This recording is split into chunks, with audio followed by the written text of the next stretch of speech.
any minute now. The minute we go live, that's what will happen. We're live, and we're live. So if that little yellow marker in the corner is telling me the right thing, we're live. It is Saturday, late afternoon, just gone 5:30. I think it's the 18th today, if I'm right. No, 17th. 17th. November. Saturday, the 17th of November. It's just gone 5:30. We're here for Flat Earth Beyond the Imaginary Horizon for 2019. I'm joined by Sleeping Warrior, who's there on the other side of the screen. And just as I was about to go live, no worries, just as I was about to go live, my nephew turned up. So my name's James. Be it that I didn't want to leave him on the sidelines just observing, we thought it would be much more interesting for my nephew to be involved. My nephew, not at the stage that my daughter's at yet. So this is going to be an interesting conversation because it's not going to be a second-hand conversation we're going to have after. He's literally just had a few minutes to absorb the banner in the background. My nephew's 20 years old. He's gone through school, done college, out of college now. So he's been educated, and we're about to red pill him inadvertently. And we're going to talk about next year. But as I said, my nephew just turned up, so we're going to do that as well. Anthony, how you doing? Good. Just finished with Nathan, and it was a quiet show today. I didn't really have to do very much, but it feels nice to be on the back end of a quiet hangout because these ballers don't like it. They don't like Nathan's show. They don't like it being popular, and it's going from strength to strength. But today's show was quiet, so just peaceful and quiet on a nice, quiet Saturday night. And as you can see, I have a dog that's asleep on my arms at the minute while she's resting. I just had to put mine back down because it was trying to get a bit friendly with my nephew. So I'm sure I have some kind of dog issues while we're live. Well, the minute something happens, she'll burst out of my arms and she'll go berserk. But anyway, all's good. But basically, I said to Rox, do you want to go live? Because I felt that it's Saturday night. And I thought, well, let's just have a conversation because I do a lot of offline hangouts with people and chat privately with people. And I don't really go publicly other than on Nathan's channel. And it was a case of, well, it's Saturday night. What are you doing? Nothing. Let's do it. And it was a case of, oh, look, the door's just gone. Oh, it's my nephew, cousin nephew. And then so I was like, bring him in. Let's get him in and let's have a chat to him and see where the land lies. So I guess what we're going to do a bit of role play. Are you all right for a bit of role play? I don't know if you can call it role play when he has no idea what's coming. He's absolutely got no clue what's coming. So whatever happens, a role. Even if you end up disagreeing. Yeah, you're going to play a role. You're going to play a role. What we're going to do, Rox is going to be mainly the observer, okay? She's going to probably persuade you with help you with a little bit of answers. But what I'm going to ask you to do is be the teacher. And imagine that I am from another planet and I've not had any education whatsoever. And I've just been plonked here on Earth. And I'm looking around the room and I'm thinking, where am I? And all I'm going to do is I'm going to ask you a couple of questions to describe my environment to me so I can build up a concept of what's in my head for where I now am. Because I've just come from somewhere else and literally it's my first time here. Does that make sense to you? Yeah, just about. Right, so you're going to be the teacher, I'm going to be the student, and I'm just going to ask you a couple of questions, and I want you to try and explain them to me so that I understand where I am, even though I don't know, yeah? Perfect, I'm ready. Right, so my first question is, where am I? You're on planet Earth. Planet Earth, right. So the next question, what shape is it? What shape is it? What shape is it? Yeah. I believe the shape of planet Earth is circular. Circular, like a record, a CD, or do you mean like spherical? I'm not too sure which one it is yet. However, from what I know, it's spherical. Oh, right, okay. So I can see that there was this yellow thing in the sky before. What's that called? That's what? That would be the sun, apparently. Oh, right. And does it go? Do we go around it? Because it's moved now. It was on the horizon before. Now it's gone. Where's it gone? Whoa, that's too much there. I won't be able to tell you where it's gone. All right. Well, that's fair enough. What's stopping me from floating off? Because where I come from on my planet, I can float around. I seem to be stuck on the ground here. You can? Yeah, I can float around. How would you float around? How does this happen? I don't know. I'm asking you. I don't understand it. Where I come from, I can float. I want to know how you float.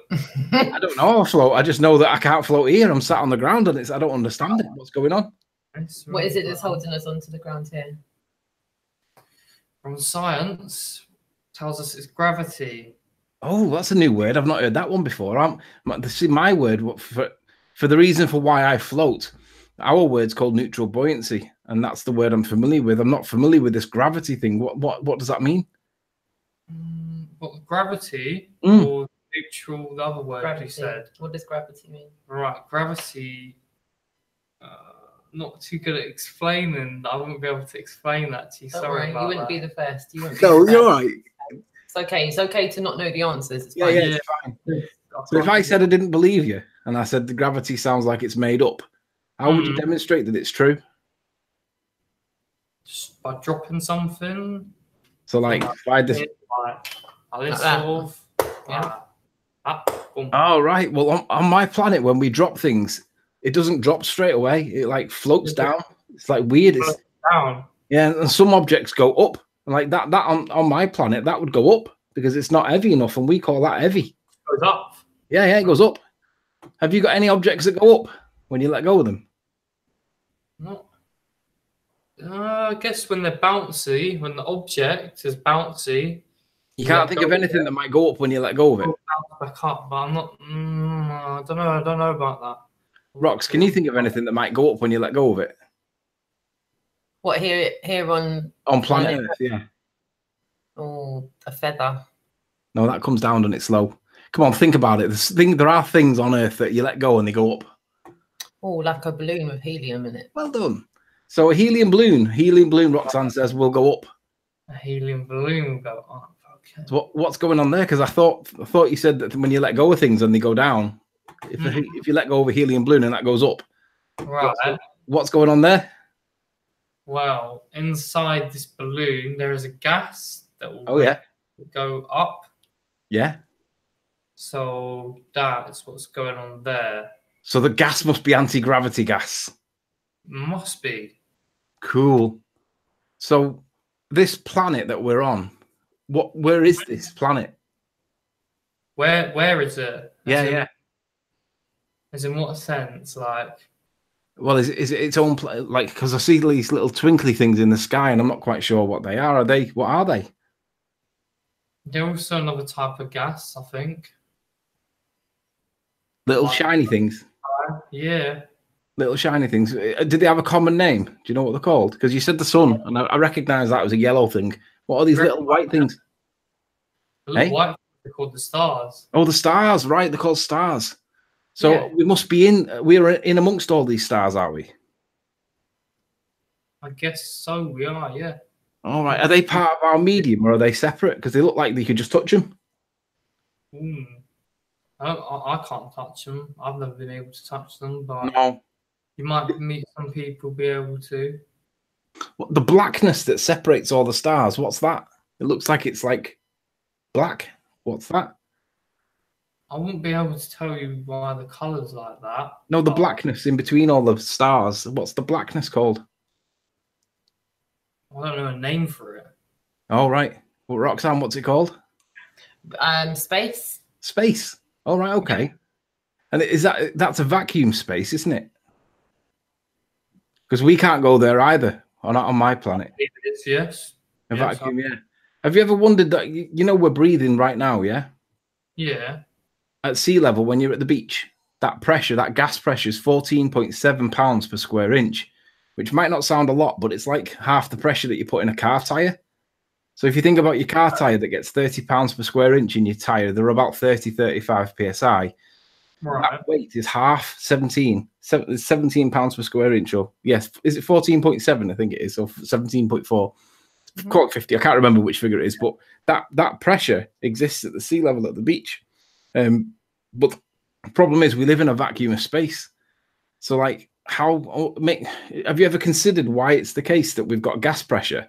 Always considering, yeah. But we don't live inside a tire. We don't have a tire. In other words, we don't have a membrane that's housing the gas pressure. Okay, right. I like what we're speaking about now. And if you think about the helium balloon that we let go before, if we don't let go of the balloon and we tether it on a string, but then we pop it, the pressure that's inside that balloon disperses immediately, doesn't it? Yeah, it must disperse somehow if it's all trapped in there. Yeah, goes away. instantly it'll burst and it'll expand into the atmosphere and it'll just be gone. Yeah, This little ball that we're on right now exists in the vacuum of space, but there's no membrane that's housing the gas pressure. Then you sure there's no membrane? Like, how do you know? How are you sure that there's not a membrane? Because we're not taught that in school, are we? Okay, right, interesting. We're not taught that there's a gas. We're not taught that there's a membrane between us and outer space. But No, we know that there's gas pressure. But we also know. Because I didn't know that myself, and I consider to be well educated. So Yeah, I mean, it's like having the helium balloon and then popping the balloon, but expecting the helium that's in the balloon to stay where it is when you let go when you burst the balloon, because that's what they're telling us is the Earth in space. But the problem is, the minute you let go, the minute you burst the helium balloon, it evaporates into the atmosphere immediately. So if you think about the Earth in space, it's taking my breath away quickly. does that not seem a bit contradictory? It's kind of like having the balloon and then popping it. Yeah, it does seem very, very contradictory indeed. So when we get something and we drop it and it hits the floor, that word called gravity. Mm-hmm. Wouldn't you expect gravity, according to science? Wouldn't you expect gravity to be easily proved? I mean, I don't expect you necessarily to know the answer. I would say it's easily proved because I managed to prove it to you quickly, like physically. Yeah. So I guess it is, yeah, in a way. So if that's how you prove that gravity's done, then... Well, yeah, that was my question. You would expect that gravity would be easily demonstrated by science to prove the point, right?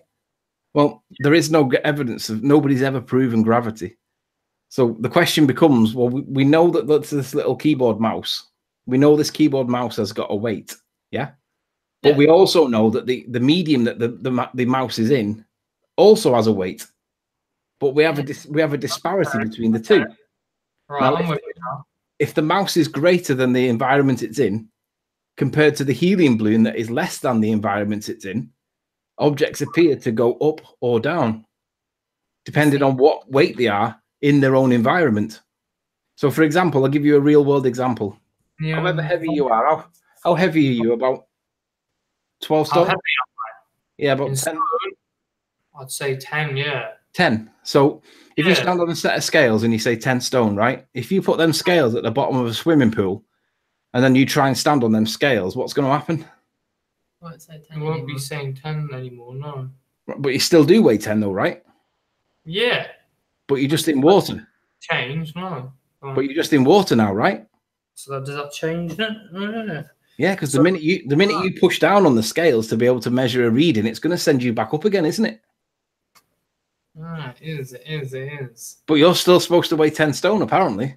The medium in what you're around is more. It does change it, yeah. You're not in air anymore, you're in water. That's right. Do you know that if we get a little egg, like a normal egg, and we drop it in a vase full of water, the egg will either sink or float, depending on how big it is and how big the air pocket is inside. But if you get an egg that sinks and then just add a bit of salt to the water, you can make that egg then rise up to the top and defy gravity. Wow. What's going on there? What do you think might be happening there? I'm trying to work out. If you give me a couple minutes. Yeah, so the egg, you drop egg in the water, egg sinks slowly down to the floor. Yeah. Sprinkle some salt into it, and then the egg will then rise back up to the top again every single time. It defies gravity. The minute changing it. You what? Why is the salt changing it? Like when you put the salt into the water, like why would it change it? Because what it is that the water's got a value that's very close to the egg itself, and that value is known as its density. And if you have the densities and they're both very similar, we can't just the actual water and the egg's density are similar. Yeah. So so we'll give them an arbitrary value. We'll say that the egg weighs 1, but we'll say that the water's a little bit heavier, and we'll say it's 1.1. Yeah. Right. So in this case, the egg's going to go down. So we need to say that the egg is 1, but the water is 0.9 because it's not quite the same, but it's a little bit lighter. So the egg's going to go down, right? That makes sense. That's but right. if we put a little bit of salt in it, that changes it from 0.9 to 1.1. And then what happens is the egg then changes its position because it's no longer the heaviest thing in the glass. The water's heavier than it, right? But the fact that it goes up. Now you're teaching me. I was going to be the teacher. You're teaching me now. Well, this is what we get taught on my planet, you see. We don't get told what you get taught on your planet. Does your planet have a name? Real. Real. My planet's called Real. Planet Real. Planet Real. But the issue is we don't get taught what you guys get taught. And I'm listening to the conversation that we were having offline with Roxanne before, and I don't understand your language. It seems backwards to me because some of the things that you get taught on this planet Earth that we're on, I don't really understand how you believe it because it seems nonsensical to me. Does that mean you're from somewhere parallel? I don't know. I don't know how I got here. I just woke up here. Just woken up. Yeah. But there's another thing though. I mean, you said that we live on a ball, right? Do you know what? Yeah. Do you know how big it is? It's okay if you don't. It's okay. It's not a trick question. It's not. I wouldn't be able to tell you how big it is. No, I would say it's like no. I wouldn't be able to tell you how big it is. Maybe in measurements. Do you think the science community? Do you reckon they've measured it and they know it? Yeah. The science community, they definitely know it because they're in a different sort of hierarchy to us. That's it. So, Rox, do you know the circumference of the Earth? No, do I know the circumference of the Earth? Just say no if you don't. No, not off the top of my heart. There's a circumference of the Earth that's been made up, right? Not off the top of my head. I don't. It's the size going all the way around. It's 24,970 there or thereabouts. Yeah, that's what the scientific community states. Yeah. Right. And they tell us that there's a way we can test it so we can observe the curvature of the Earth, right? And they give it a formula, and basically the formula is complicated, but they give us an abbreviated version of the formula so it's easy to work out. And for every mile that you go out, do you know how much it's meant to drop by because of the curve? No, I don't. I'm just going to show my nephew something while you're talking, Anthony. Sorry, this is what Anthony's trying to explain to you, darling. Showing him this on the. Sorry, if I just bring the monitor over here a little bit, you'll be able to see what I'm pointing out to my nephew. I'm just doing this for the viewers' sake so that they can see what it is I'm trying to show my nephew just now. Anthony, go on if you want to carry on explaining it to him. So basically, for every mile, right? Yeah, there's supposed to be a given amount of curve. Yeah, do you want to carry on explaining it to him? Yeah, carry on explaining it. So basically, for your first mile, it's 8 inches, right? That's all it is, and you wouldn't notice it over a mile. But when you get to your second mile, it's 8 squared, right? So it's squared. So the value for 2 is bigger than the 8 and then 8. It's not bigger, yeah. But then when you get to 10 miles and then to 20 miles and then to 30 miles, you really start noticing it. Yeah. It's a drop in feet. Okay. What we can do, for example, you've heard of Blackpool Tower, right? Yeah, I've heard of Blackpool Tower. It stands at 518 feet tall. So have a look down that little graph at the side there, that little chart. Yeah, look at where 500. Yeah, and if you can read the chart properly, tell me how many miles you need to get before it disappears, before it goes behind the curve. It's 518 feet tall. 518 feet. Let's see if I can find this. Oh, we got help. There we go. So we're saying it's 30? Yeah. 30 miles. So 30 miles. So it's about 30 miles before it's gone behind the curve of the Earth, right? That'll be it. So if I get to the 29th mile, and I should expect to see the very top of the tower sat on the horizon, right? Yeah, you should, right? Right. I can get 30 miles away on the coast near where I live, and I can see the whole tower on the horizon if I get a zoom camera, all of it.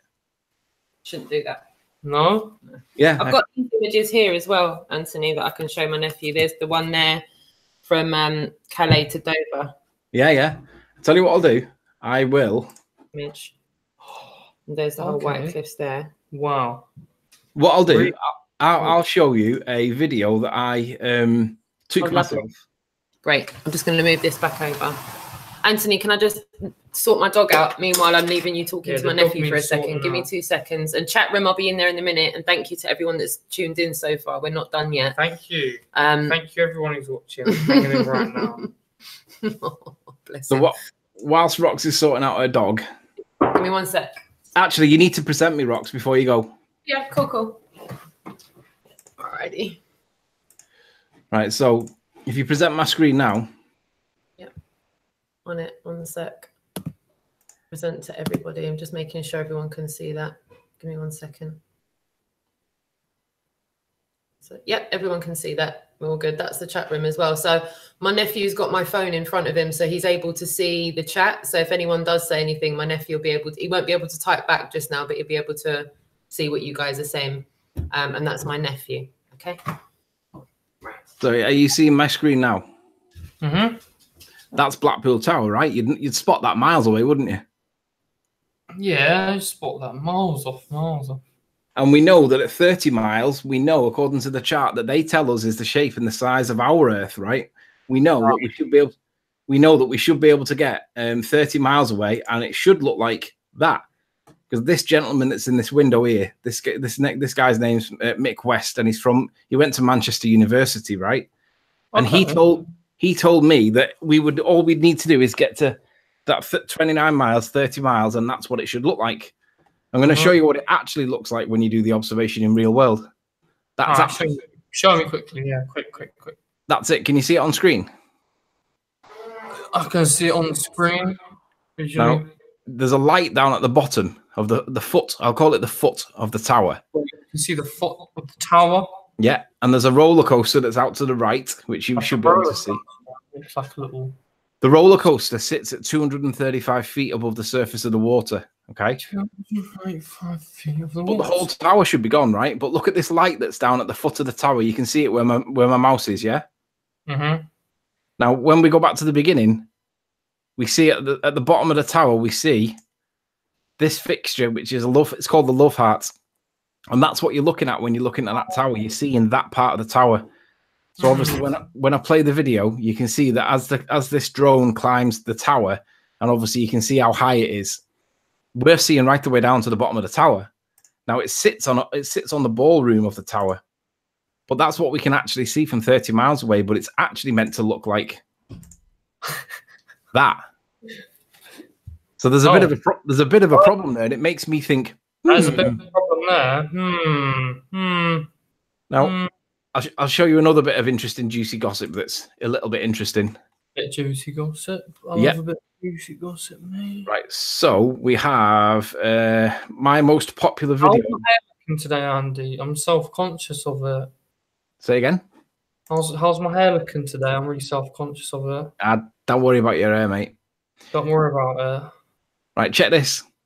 So on this, I went to observe summit of the Isle of Man. And basically what we're looking at here is the edge of the Isle of Man, okay?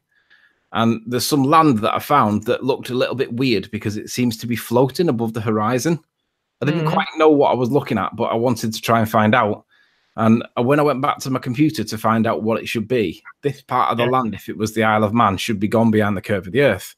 So it can't be the Isle of Man I'm looking at because I'm looking at what looks like mountains. So it must be something bigger that's behind it because I can't see the Isle of Man according to what I'm told. No, you can't. According to what they tell us, according to that what do you call it? Who's they when you're referring to these people? Who are they? Scientists, yeah. Yeah, science, physics, okay. Science. So we worked out what it actually was, and it turns out that it is actually the Isle of Man, but it's not behind the curve of the Earth. It should be behind the curve of the Earth, but it's not. We can see it. So what the guys that disagree with me said to me was, "Why don't you go back to the beach, Royley, and get it from the beach?" So I did. I went back to get that same patch of land from the beach, and this is the video. So what you'll notice with this video, and you'll have to just trust me, but this is true. That's the land that's at the beginning, then it stops, right? So then once I realized, because I didn't recognize it because it's all very squashed. Now that's because it's not going over a ball. It's because you're looking down a tunnel and it's all getting squashed. But basically, I realized that that's where the land stops, and now I'm going to stop it again. Basically, when we get to the land on the far side, and you'll see it coming into the shot now. I'm seeing it coming to the shot on the right now. It's there. It's sat on the horizon now. This little grey line that's sat on the horizon. And when I realised that's what I was actually looking at. Yeah. I'll get to the part where I turn the effects off, because I have had to change the effects so it can be seen. But I turn the effects off and look at how far away I am. Now that's the same patch of land that you were just looking at, but I can see it from lay on my belly on the beach. Now this is what the ballers all said to me: go back and do it from the beach. So I got as low as I could get, which was lay on the beach. And literally it was like, I mean, I was on the driest part of the sand, but that's where the camera sat. It was on a little mound of sand, mud, sand. Little one. Yeah, but it's literally on the beach. So now I stand up. Now you can see how wet the sand. You can see how wet the sand is there, right? But I'm not going to go and lie on that. But I wanted to get as low as possible so I could see through it and see it. But that's what I could see. So it's like what they challenged me to go and do from the beach. I was able to get the same footage, but it was squashed. But I shouldn't have been able to see it in the first place. And then when I went back to see it from the land, from the sand, lay on the beach, none of it should be seen from the higher point, and I should definitely not see it on the lower point because, well, it's supposed to be 700 feet behind the curvature of the Earth. That's higher than Blackpool Tower, and I can see it. That's a lot. That's a lot. Say again. It's a lot. It's a lot. It is 700 feet. So the question becomes, now that I've not, oops. Did you? I'm not presenting the thingy there, am I? Presenting? No, nothing's being presented right now. You can't see my screen, no. That's okay. I'll just see you. I can see. You can see my t-shirt, yeah. I can see a blue t-shirt, yeah. Yeah, that's okay. So basically, all good. So basically, the position is that I'm able to see stuff that really I shouldn't see, and they tell me it's got a set curve, and it's set. It's pretty accurate over short distances. So the question for me is like, well, how is it that I can see this stuff? And this is not non-science. This is real. You can go there and do it yourself. And it's a case of maybe we're not being told the truth. So then I started to research this topic that we're currently talking about, and I realized that there was a lot of people online that were talking about it because a lot of people are questioning it too. Okay, there's a lot of people that laugh at us and say, yeah, you're an idiot. But the point is that I can see Blackpool Tower from 30 miles away. And according to the geometry of the Earth, I shouldn't see it. Hey? That's the point at the end of the day. Yeah, and I shouldn't see it. I should not be able to see it. So the question for me is, well, why can I see it? And I don't know the answer, but it appears to me that they might not be telling us the truth, the whole truth, and nothing but the truth. You say hi? Oh, the cousin's camera shy. Oh. Oh well. So we've established that gravity, with regards to the egg, we've established that balloons rise, they don't fall. We can make an egg go up once it's previously sunk, and we've also established that if you were in a swimming pool and you put yourself on a set of scales in the deep end, it'd throw you back off because you're going to go back up. So you're not actually weighing the same as what you do when you're weighing when you're in the air. You weigh different than what you do when you're in the air. We've established we can see beyond the horizon. We've established that we can see it twice, not once, and it wasn't a fluke. Down. So we've got a bit of an issue with gravity. We've got a bit of an issue with the curvature that you should expect to see based on it being a sphere. And there's something else that's an issue around the gravity, really. Say again. So your theory is based around the gravity, would you say? Well, I don't have a theory. I'm just wondering, why is it that we can make the egg rise once it's gone down? Seems to me to be that seems a little bit contradictory, because if things go down, but we see helium balloons go. It is. I'd agree with that statement there. Yeah. And then the other issue is then we can see beyond the curve where they tell us the curve is. We can see beyond that. Mm. So there's another issue though. They tell us that we spin, right? We spin once every 24 hours. Yeah. Well, the problem is you've got a bike, right? Yeah, I got a little push bike. The faster you go, the wheel spins faster, right? Well, yeah, that's the theory behind it, I guess. Yeah. Have you ever looked down at, like, I don't know about you, but I had a good mountain bike when I was a kid, and I had a little sticker on my hub so that when I'm pedaling, I can look down and I can see my sticker going around my hub on the outside of the hub. Not on the outside of the rim, on the hub, the middle of all the spokes, yeah? So when I could see that sticker going around, I was always, no matter how fast I could go, I was always able to read what it said, and it said Shimano. I could always read the sticker all the time because it never went much faster than what I was going really fast, but the hub was always going slow. And I never really understood why. But I realize now that it's because of the size of the wheel. The bigger the radius of the wheel, or the bigger the diameter of the wheel, then the faster the rim will go. But the smaller the hub will appear to go, because basically the hubs don't spin that fast, but the outside edge does because of the radius. But they tell us that we spin, right? They tell us that we spin once every 24 hours. But they also tell us that the size of our radius on Earth is absolutely massive. But we should get that rim velocity like we did with the push bike, where the center of it spins very slow, but the outside edge spins really fast. And it's to do with the size of the radius. The bigger the radius, the faster the circumference speed will spin. But it doesn't feel like we're spinning. Right. But they say, well, it's only one rotation per day.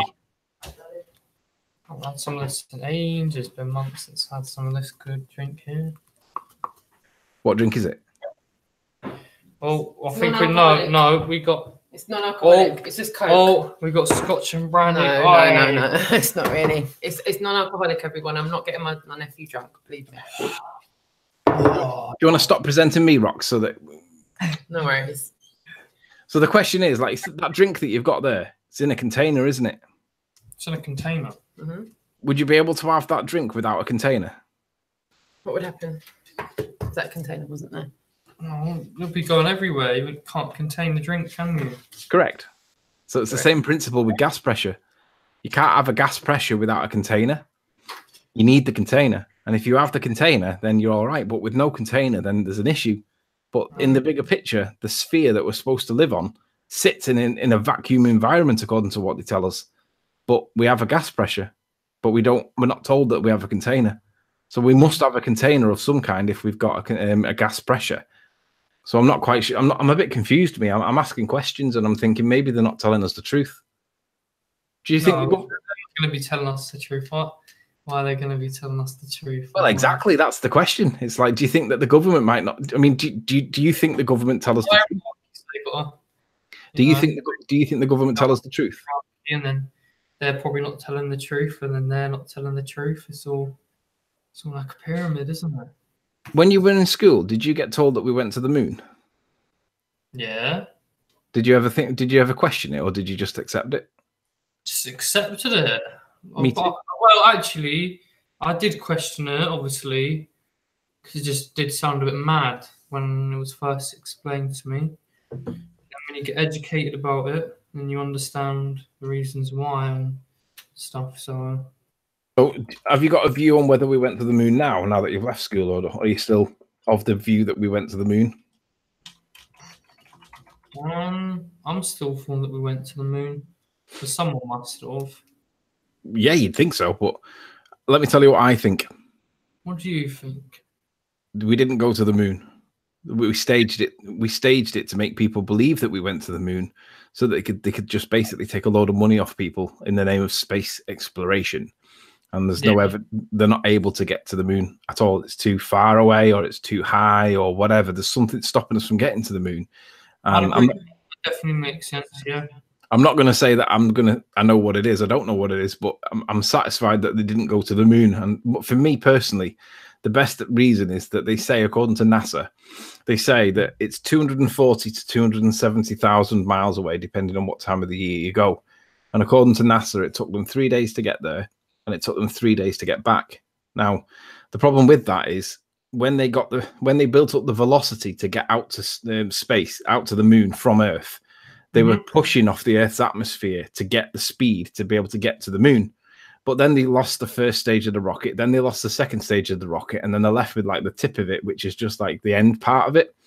Now, let's say that they get to the moon, right? They've got to then get back, but they haven't got the velocity anymore. They've got to still travel 240,000 miles, but they've not got that speed anymore. So, they still did it in 3 days, but they've got no fuel anymore. They've got no velocity anymore, and they've got to build it back up again. And for me personally, that's just my view, that they couldn't possibly have been to the moon. I mean, there's loads of arguments for whether they did. No possibility at all. What? No possibility at all. For me, no. They've got no fuel left. Okay. That's only my view. I don't think that they can build up the velocity to get back in the same time period as what they did when they left the Earth, when they built up the velocity to get out of the Earth's gravity, because they've got to exceed escape velocity. Now, I accept that escape velocity is lower on the moon, but they still need the velocity to be able to get back in 3 days the way they did get there. But they had no fuel left anymore. So it's like, how did they get back with no fuel? Because they couldn't get the speed up to be able to do it with no fuel. They need fuel. That's just my thoughts. I'm not saying that's definitely true, and I might well be wrong, but for me, it's like the moon's just nonsense. That whole story's rubbish. No, I can hear that. Yeah. Do you think 9/11? You know 9/11? World Trade Center. Do you think that a couple of blokes from the Arab states, armed with box cutters or Stanley knives, do you think they were able to take control of 3 planes and fly them into buildings? No. I don't think that myself. Really? That's what they showed us on the news. I know. They did show that to us on the news. Do you think the mainstream media perpetuates legit, real news, or do you think they perpetuate fake news? Yeah. Always perpetuating fake news. I'm not a fan of the news. No. So skip the news when it comes on. So if I took you to that place where I did my Black Bill Tower observation and I told you and you'd seen it on the chart that they told us that you shouldn't be able to see it and you could see it. Right. How would that make you feel? Pretty amazed. Pretty breathtaking, I guess. Even though you shouldn't see it? Yeah. Would it make you wonder, maybe they're not telling us the truth, or would you just say there'll be an But sometimes you've got to take stuff as how it is as well. Because then otherwise, you've got to back your own thing up as well. That's the way cool. All right, well, I guess that's the end of our little chat, but I just wanted to really plant a seed and just to see whether or not you were capable of thinking outside the box or thinking of critically analysing some of the issues that they tell us, because they tell us things that don't seem to be true. And when you challenge them and question them, yeah, they all believe it, but it doesn't appear to be true. So we're not saying that we know what it is, but what we are saying is that it's not what we're told. And you're fresh out of school. So you were told, I mean, if I was your age and I had this conversation that I had with you right now, I'd be like, well, what are we living on? Because I've gone till I was 36 and I'd never questioned it. But now you've been told information that I know at the age of 38 that's massive. And if I was told this information at the age of 20, I'd be thinking, maybe it's not true. But I would have loved to have known. Younger. Can I ask a question? Look at the behind your head right now on that image of the iPhone. Do you remember when that image was on the iPhone? When you used to turn it on. Do you actually think that's a real picture taken from a distance? No, it can't be. What do you think when you look at that image? Do you think that's where we live? No, it's just a little fake planet, isn't it? A little fake art clip. But as you've grown up and you've looked at these images, have you thought that they are real images of where we live from a distance? Well, yeah, because that's what I've been taught. So really, yeah, that's right, yeah. So if I asked you now, off the back of this conversation, not what you've been taught. Don't tell me what you've been taught, because I've been taught the same as you. Why do you think you live on a ball? Why do you think you do live on a sphere? If you think so, why do you believe that? Why? Yeah, but don't answer with a programmed response. So don't give me what you've been taught. I want your own personal belief system to kick in and tell me why you personally believe this. Yeah, I don't personally believe it. No, myself, I don't personally believe that it is. Just from what I know, I believe that. But personally, I don't know what to believe the shape is until I physically see it. But that's my way of going about it. That's my point there. So I'd have to see it to believe it. So far, I've only been taught and shown that it's a circle, so that's why I believe it. Okay, so would you say it's fair to say that you're taught a model in school? That model? Yeah, I'd say that's fair, yeah. What would you think about in education if they were to give a bit more of a balanced view on things and maybe teach you some other models as well, not just that model? Yeah, no, of course. Do you think that would be a bit more fair? I think that would be a lot more better. I think that would really I've got a couple of questions for you. Have a think about this. Have you ever heard of the name Aristophanes? No, I haven't. Have you heard of Nicholas Copernicus? I've heard of that. One sec, I'll be straight back. Nicholas Copernicus is the guy that realized that some of the planets go in front of the sun and then behind the sun, but other planets don't. So therefore, he deduced that we must live in between the planets that go behind the sun and in front of the ones that don't go behind the sun. So Nicholas Copernicus was the guy that invented or discovered or created, whatever word you want to use, the heliocentric model, which is the sun's at the middle of the solar system and all the planets go around it. Prior to that, people thought the Earth was flat, or some of them thought the Earth was flat. Some of them thought it might be geocentric, but geocentric just means that it's a ball, but everything goes around it. But not many people actually think that, but a lot of people were thinking that the Earth was flat prior to that. But the problem is it's taught as fact in school, and it's not taught that it's contentious by the fact that there's evidence that doesn't support it.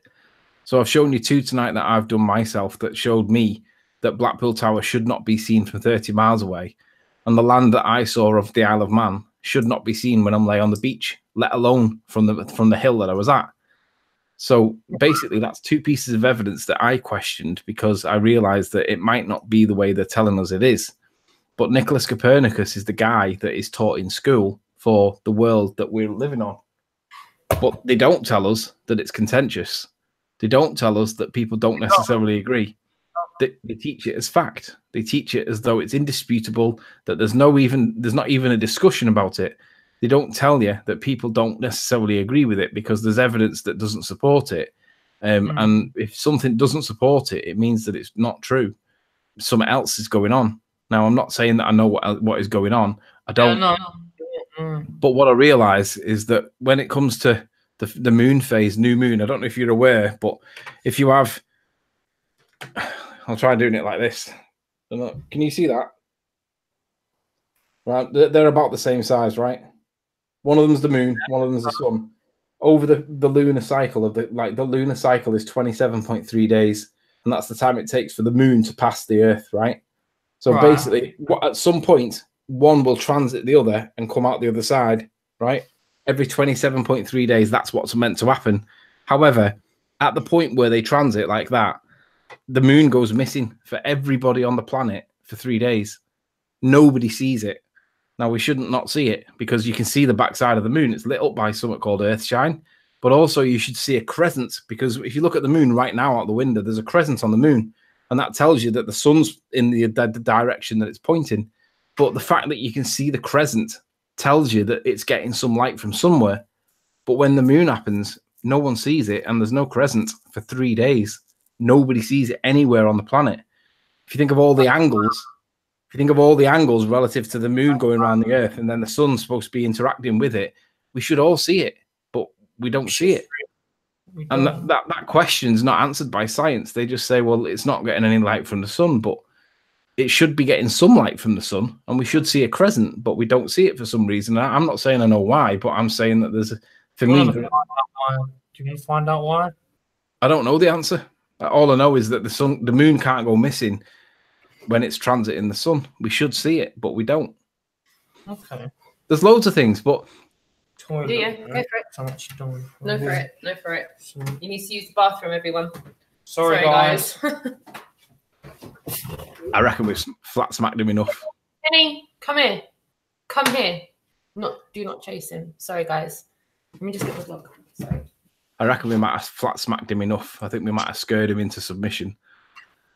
But I wonder what we'll do. Put it out to chat and see is anybody that wants to ask any questions to him because he's genuinely not familiar with the conversation. So what we'll do is we'll interact with the chat and we'll ask anybody to ask questions and we'll ask him and just see what he says and we'll see what he comes back with and we'll respond accordingly. But put your questions in caps so that we can see it. Do me a favor and look at the chat because I can't I'm looking at it. I've got the chat open. Perfect. Lovely. Thank you. The eye says, explain cognitive dissonance to your nephew. To be honest, he's not demonstrated cognitive dissonance because he hasn't been that uncomfortable with it. He's been quite open to it. And I gave him this leaflet, which has got an explanation of it on there just before we went live as well. No, was it when we were live? So it was just before. So he's read that as well, and he's got that. I agree. He's not really shown that much of it through this conversation. Quite surprised, actually. Shout out to Chocolate saying in chat, he deserves a wrench. Roxanne, he's a good lad, him. Yeah. Astral Thief, hello. Give me a second. Carolyn Gutman Day, I've not seen your name for a long time. Rahu and Kitu, Phases of the Moon, I have no idea, but it kind of blows my mind that no one seems to know what causes the moon to disappear. Amazing. They say that it just loses its light, but when you watch it reappear on the third, fourth day, it's not coming back with like a thin slither of a light. It's got like a quarter of a moon. So it's like, well, where's the rest of the moon gone? For what we should not see like nothing for 3-4 days. And then when it does come back, we get like 25% of the moon back. It should be like 5% of the moon back, right? It's not what we see, though. It makes no sense. Mad. Shout out to Rune Thorsten. Yes, and while we're here, just waiting for my nephews to come back as well. I want to let everybody know that in the next week, next Sunday, I'm going to be at Speaker's Corner. So if you want to come down there and join me, you're more than welcome to. And then a few days after, on the 29th, there is a gathering in Greenwich with Cosmic Cat and Dave Mannell. They've got a guest speaker. The promos in the list of videos, just a couple of videos below this one. So all the information about Speaker's Corner in that event are in the video. Stan Smith says he's got a 5% moon clip. I bet you it's 5% on the departure of the moon. I bet you it's not 5% as it returns. You watch next month in 24 days, whatever it is, when that moon disappears and it goes for 3 days, when you do see it again, whenever that period is, it won't be a 5% moon. It'll be about 30%. And I'm calling foul. That's nonsensical. It doesn't do that. It shouldn't do that. We should see it all the time. Interesting. Interesting. And when he comes back downstairs, I'm going to say, does he want a little breather? I'll let him sit out and just listen for a minute. Well, let's see if he might not want to. He might not. I was quite surprised when we asked him if he wanted to go live. So yeah, I was actually. He comes back down. So he's probably climbing out my bathroom window as we speak, right? Yeah. Flat smacking a 20-year-old on a Saturday night wasn't what I was expecting, to be honest. Me neither. Him neither. I don't think he was expecting this when he got to his auntie's house today. No, he's probably playing FIFA on the Xbox right now. He rang the doorbell. I answered the door, and unbeknownst to him, I was going live within 5 minutes. So it was either sit on the sofa and watch Auntie, or come and sit beside me and get involved. And he was up for getting involved. So he's a good sport for that. Like I said, I'm quite surprised with how well that conversation went. But then he is my nephew. I did say he was pretty open-minded. But is he on your side of the family, or is he on hubby's? He's my brother's son. My side of the family. Yeah. I wonder whether he got it from your side of the family, or did he just? I don't know. I don't know. But he always has he always has questioned a lot of things as he's grown up. He's always been very kind of inquisitive about his surroundings. His brother, my younger nephew, on the other hand, he's more leap first and look after. Yeah. He's not very inquisitive like that. They're a bit chalk and cheese, actually. But yeah, I'm really impressed with how that went. I feel like even if we don't take the conversation any further with him, he's definitely got some food for thought there. And I will obviously make sure I point him in the right direction of where to start his pursuit of truth, if he wishes to. I feel like that's a good terminology to use because it can go down many paths. It doesn't necessarily go down the same path for everyone, but it's some type of pursuit for truth. Yeah. No matter what form that takes. I was going to say to you, do you want a little 5-minute break? Do you want a 5-minute break, or do you want to carry on? Yeah, Yeah. Have a little quick break then. Yeah. He's going to have a little quick break, and then. Well, in the meantime, whilst he's having a break, what we'll do is we'll let's talk about. Let's move that camera a little bit. Let's talk about 2019. When you say it like that, it sounds really, really like in the future, doesn't it? I remember when I was in school and it was like 19. I still write, if I write a checkout now, I still write 1997 or something like that. Bear with me. Just 1 sec. Anthony, give me 1 second. Yeah. So while she's doing that, I could, if I could give out spanners, I would do, because she'd not listened to me when I said to give Chocolate one out, because Chocolate deserves a spanner because he's cool. But I'll make sure she does it, Chocolate. It feels weird not seeing you with a spanner on. Jason Dent says, what do you think about Merrick Devay calling Mark Sargent a gatekeeper? So what? If he thinks he's a gatekeeper, he's entitled to his view, but I'm not really interested in what he thinks. I see it as drama, if I'm honest. I see it as just an opinion. I see it as just another story that people push. It is what it is. Sorry, missed that. Chocolate needs a wrench. He deserves a wrench. Right. Let me get my phone. Oh, she might not be able to do it unless she's on a phone. That might be the reason why. Yeah, I was charging it. It's struggling, to say the least. One sec. I didn't realise it was hard work to get one done. Sorry, it's not that hard. It is just hard when you haven't got your phone in front of you. Or in my case, anyway. So let's talk about 2019. Let's. Because I had a conversation with you the other day about what. As much as you want, chat room. Put your 2 cents worth in for 2019 as well. Go on and say. We were having a conversation before about whether or not what's the direction for Flat Earth, generally speaking, and also what's the direction for people in Flat Earth. Like, what's my direction? I mean, everyone knows where I come from. Obviously, I spend a lot of time with Nathan. Sorry. I spend a lot of time with Nathan on the debate show, and I don't really go anywhere else because I feel as though 2 hours a day is like enough for me to input. I don't really feel as though I want to do any more because it's like quite a lot. It's quite burdensome to do it, and it's draining. It's a game of like stamina. But then I compare what I do, and I think I'm doing my fair bit. But I compare what I do, and I look at what happened with the Global Eye Tour.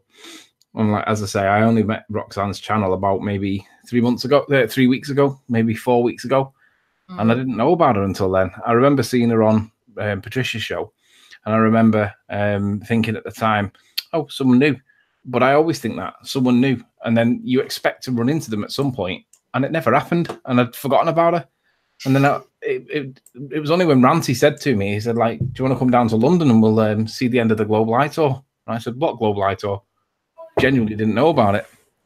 So for me, it was a case of, well, let's do it. I saw what was happening and worked out what was going on, but I came to it really late. But it made me wonder whether or not 2018 for me, 2019, whether that could be somewhat different for me, because I wonder whether we're actually doing anything that's productive and constructive by just debating the dickhead ballers on Nathan's show, because that's really what they are. They are the bottom of the pan.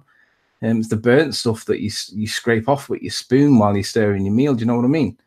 And I thought the Global Eye Tour for me was like, I didn't even realize it was happening. And I'm in the debate and I didn't realize it was happening. And I thought, what can we do in 2019 that'll change it into second or third gear? So I've got a couple of things lined up, but for me, it's like, we need to be doing this in a different angle because, yeah, sure. Like, certainly from Nathan's point of view, we're certainly cornering that part of the discussion on that part of the internet, but we're only cornering it on that part of the internet. And it's like, maybe we should be doing something different. And when I saw the Global Eye Tour and it went all the way around the country, and I just thought that was quite cool. I just thought maybe there's a better way of doing it. And for me, activism's got to be something that's got to be considered.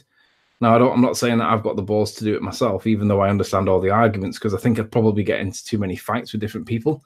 But that being said, I realised that it's probably the wrong people that we're talking to by doing the activism. I think the reality is that if we're trying to talk to people that are adults, that are already asleep, that are not ready to be woken up, it might not be the right place to be doing it. But at least if we speak to kids in school, in a school environment, I think that we could realistically get to the kids and just say, look, what you're being taught in school is what you're being taught, but that doesn't make it true. And I don't know exactly how we're going to do it, but I have got a couple of ideas for myself. But I think that we've got to all consider the possibility that activism of some kind is going to have to be the case, because we're going to have to get the message out there other than on YouTube. And Rox, you're on mute, by the way. Sorry. Do you know what it is? Jess, can you just wave at the camera for me for a second? Because everyone's like going to wonder why. I'm just because it's there and she's like going blah, blah, blah, blah, and I'm like, babe, I'm trying to pay attention to Anthony. So can you just give me 30 seconds while I handle Jess, because she's about to leave again and go out with her friends. So yeah, go, just mute. Carry on. Mute. I didn't realize that I thought she was actually trying to talk to me, but obviously not somebody off camera. But my point is that I have to, like, for me, I've got a question like, well, what are we going to do with it? Because if we can beat all these ballers because they can't prove their claims to be true, then what are we going to do with it if we've got the knowledge, but we're not doing anything with it? And it's like, what do we do? How do we do it? And what's the plan? And that's really where I'm thinking of, because it's like, we need to be able to do something. And I don't know what we can do to get the message across other than doing some form of activism. Rune Thorsten says, go through the examples through history where one's declaring war, where the ones declaring war always cheat and lie, simply and recognized examples school kids have to accept. Go through examples through history where the ones declaring war, where the ones declaring war always cheat and lie, simply and recognized examples school kids have to accept. I don't understand that question, if I'm honest. I think there's a missing comma that'll change the way it reads, but if you want to redo it again with the correct grammar so I understand it, then I'll respond to it. Yeah, I think that the children are being lied to. I think that I was lied to. I think that if I was told at the age of 18, 19, 20 that we might not live on a ball, that it definitely wasn't accepted science. There are alternatives out there, but we have to teach it because it's the national curriculum.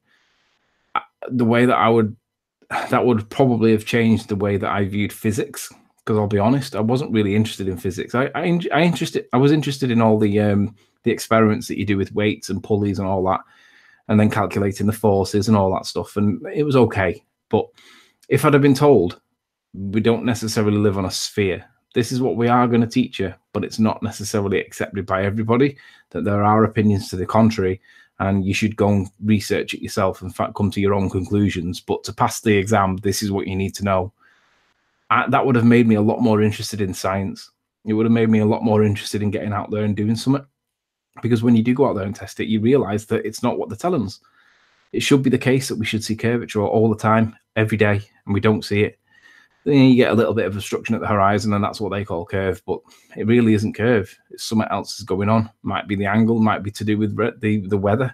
Who cares? But the point is that we're definitely not seeing what they're telling us is the curve of the Earth. We're not seeing it. And I think that we should be told at the age of 12, 13, 14, that this is not true science, and this is not accepted. This is not, it's not necessarily true, because it would have changed my view on everything as an adult just by being told this might not be true. So it would then make me think, well, what is it that we do live on? And because I don't know what we live on, I realize that it's worth asking the question. Even if the answer is that you accept that we now live on a sphere, if the question is asked in the right way and you come to your own conclusion, you wouldn't get to the age of 38 like I am now, wondering, have you been lied to? And I wonder whether or not it's worth pursuing that, because I think that people should be given the choice to decide for themselves what they think about the world that we live in. But I also realize that there's not enough people in Flat Earth at the minute for it to be done easily. But I realize that we need to do something to at least get people to think about it. So for 2019, for me personally, I think that we're going to have to consider, or I'm going to have to consider, how I can get involved in like the activism side of it a little bit more, because I'm quite happy to have the debate online with the idiots, but I realize that I'm wasting my time with people that are just stupid, and I don't know how best to do it. Because is it a waste of time? Not really. A lot of people are coming to Flat Earth, but is it a waste of time with the people that we argue with? And it probably is the case that it is.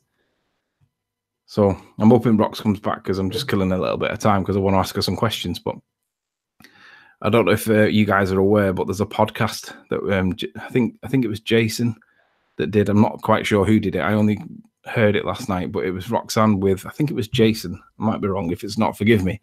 But there's a podcast knocking around, and it just made me think last night while I was listening to it. I thought, that would be interesting, because we've all come to this from whatever angle, and we've all come to it asking the same question: is it true that we might not live in a sphere? And most people come to the obvious answer that even if we do live on a sphere, the evidence to prove it's not exactly strong. So it's a case of, well, perhaps we don't live on a sphere, or maybe we do live in a sphere, but it's much bigger, or we do live on a sphere and they just can't prove it. But I think the kids need to be told that it's not necessarily true. And that's the bit I didn't get told, and that bugs me. So I'm going to have a quick drink, so bear with me 1 sec. Mm-hmm. Mm-hmm. Mm-hmm. No way. My partner's just telling me that she's got a photography shoot tomorrow, and the horse that she was going to shoot with the dog's died today. It's only a puppy. What did it die of? Some kind of neurological problem. Oh, some kind of neurological problem. Anyway, so back to my point. The Astral Thief says, I don't want my children being misled. I don't have kids, but if I did have kids, neither would I. I wouldn't want them to go in and be taught the stuff that we got taught, that they accept or told is true, and not being told that it might not be. Because even if it is true, at least I had the chance to research it myself and ask the questions. Because as that kid's just shown, James, 20 years old, fresh out of school, hadn't really thought critically about anything. I hadn't done until I was 36, but he's only 20. At the age of 20, he's got lots that he can think about later on in life. And he may choose to do nothing about it because he may be happy just to be, you know, blue pill, blue pill, blue pill. But I also think that if you get given the choice and then you choose not to do something, then at least you've had the choice and you chose. But I never had the choice, and that bugs me. Because it would have changed the way I view the world, to be honest with you. So, bear with me. I'm just going to have to shut this door because there's a draft. 1 sec.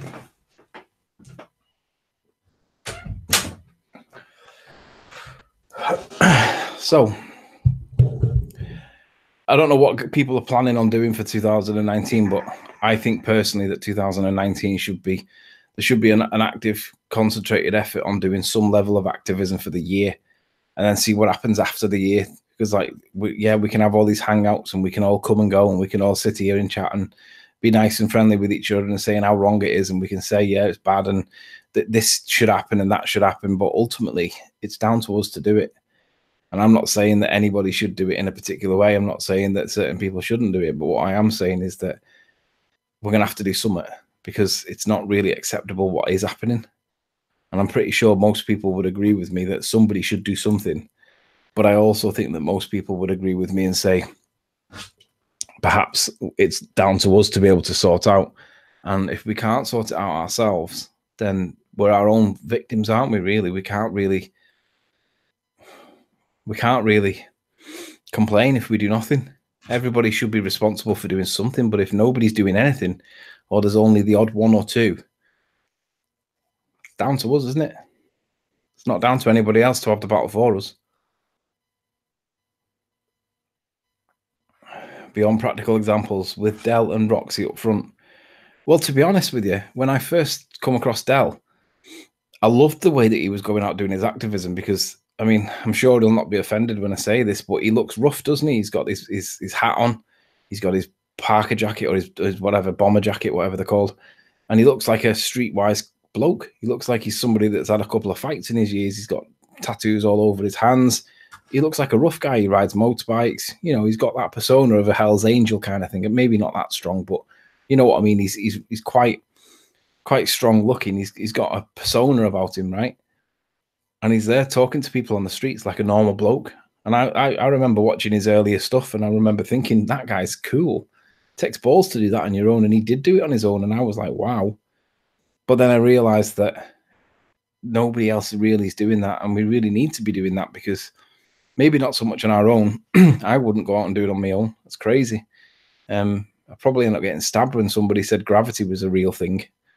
But if we went out as a group, like what the Globe Light Tour did, or even just got 3-4 of us together with banners, and maybe if we just did it, like instead of everybody doing it randomly, if we all did it on a particular day of a month, so that everywhere was being done in like one particular weekend. United we're strong, right? Divided we're nothing. Ultimately, it's down to us as a group, and that's the bit that I think that we need to push a little bit more.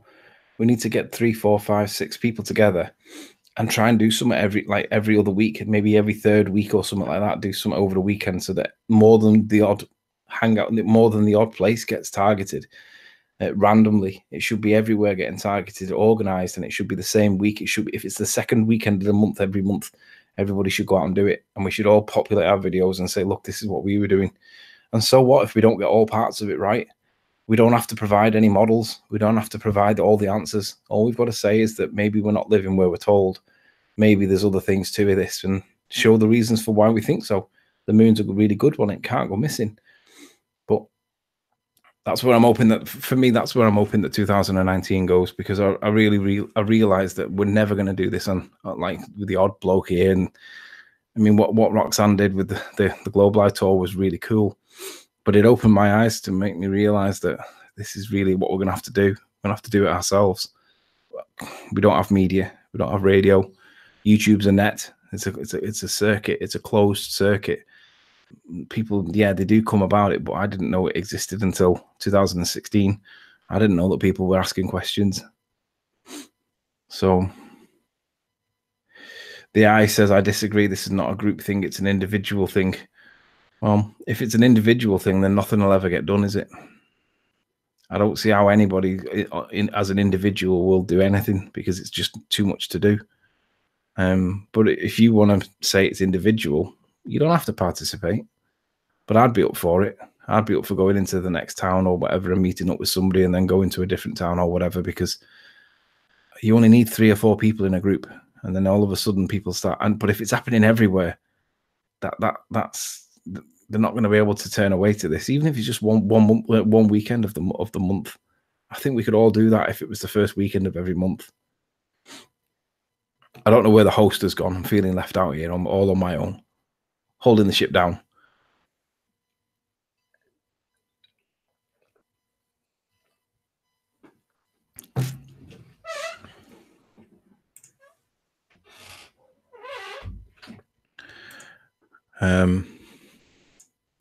All right, so what I'll do then, whilst I didn't know how long she was going to be gone for, and she's clearly gone somewhere. Right, so I want to know in chat, has anybody actually done any activism? And most importantly, if you haven't done activism before, what's stopping you from doing it personally? For me, it's not the fear of the confrontation, it's the perception that it's not going to make any difference. You might speak to 3 people in the whole day that listen to you for 5-10 minutes, but what difference is it really going to make? And I don't know whether it is the same for everybody else, but for me, that was the reason why I'd never really considered doing it. Although when I watched Del doing his work in Glasgow or wherever it is that he is in Scotland, I used to look at it and think he's not getting across to a lot of people one-to-one. However, when the videos go on the internet, more people will see it. But again, it's like a captive audience in that we're not really seeing each other. It's like I said, I only come across Roxanne's channel in the last 3 weeks or so, and it's like I didn't even know she was alive. I remember seeing her on Patricia's show once. But people come and go, don't they? You don't get to see all people. But when you should be moving, Hangouts and Google should be promoting the stuff to you that is relevant to what your search terms are, and we should be getting to see these people, and we're just not. Rune says, not all activism is on tape. I did activism through conversations on public transport. Yeah. And I mean, yeah, that's basically, it's a case of like, that's like evangelism, isn't it? It's like what the religions would call evangelism. Let's get a word. Let's see what that means. We call it flat smacking, but evangelism, the spreading of specifically the Christian gospel by by public preaching or personal witness. So we need someone that's not specific to the Christian gospel. It would be just spreading of an ideology or whatever. I don't know what the word would be, but promoting it, I guess, just normal promoting it. But I just can't get past the idea that we're going to have to do something ourselves, because the government's not going to do it for us. And other than storming the Houses of Parliament, what are we meant to do to get heard? But I think we just need to have a conversation with most people and just see what happens. And the only way to do that really is to get into the schools. And that's one of the things that I'm going to make my #1 priority this year. I'm going to try and get into the schools, because I think that the schools are the best audience to have. If we can get into a school and speak to a big group of school kids, I think that's realistically all we can really expect at the moment. But if we can do it, and then we can set the precedent that we can get into all the schools, I don't think there's anything stopping anything then from being really effective. Right, the eye says, I do activism by mentioning flat earth and the legal fraud to everyone I speak to. The problem with the legal fraud is a lot of people don't even understand what the phrase means. And I'm not saying that I totally understand it. I get the gist of it. You get given a birth certificate and that's your identity. It's a number, basically. But does that make it a fraud? I'm not sure. They need a way to keep on top of things. My acres place, Anthony, many of us talk to others every time we go out or to someone that comes to the house. There are many spreading the word of the flat realm. Yeah, that may well be the case. Sorry, I'm back. That took you the time. Where have you been? 2.4 kids. So yeah, my 11-year-old needed some bits and pieces handed in, and my daughter's getting ready to go out to a friend's party, so she needed to do 15 things all at once. And she's just come in from going to lunch with one of her friends. So she's only here shortly before she goes back out again. She's enjoying the weekend, so I just needed to quickly help her with her hair and everything else that she needed help with. So I couldn't have timed that anywhere. Sorry, guys, but thank you for your patience. Cheers, Anthony. I didn't know how long you're going to be gone. I thought you were gone for the night. Sorry. I was just saying that I think that 2019's got to be a year that I think that we as a group are going to have to spread our wings a little bit. Because although the eye says, was it the eye? Somebody said, I speak to people on the train all the time. Oh, my acres place. Many of us talk to others every time we go out or someone comes to the house. There are many spreading the word of the flat realm. I do agree, but I think that also, I think if we can get into a public environment, even if we just do it the first weekend of every month and we just get groups of like 2 or 3 of us and we're all doing it at the same time, I think that's going to be the most efficient use of time. Because although, like I was saying, one of the things I was saying to you was about efficiency and how efficient is it to hire a vehicle, to travel up and down the country, to do town after town after town. And it's incredibly resourceful on the people doing it.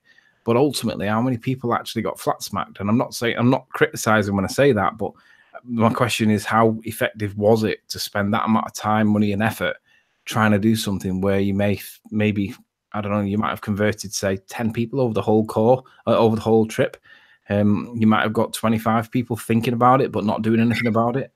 It's a lot of time and effort, and obviously breaking down and getting wet and being deprived of the comforts from home, all that kind of stuff. It's like crazy. I think with the bits and pieces that Robin and Jason and a few others are putting together for next year, I think the way that they're going to have it set up next year, it's not going to be so laborious for one person. So I think that there definitely is a niche for the tour, but it's going to be adapted, it's going to be streamlined, and it's going to be made a lot more efficient with regards to exactly what you're saying. I think that how we did it was definitely not the most efficient use of energy expenditure on the person, on the vehicle, and on the task.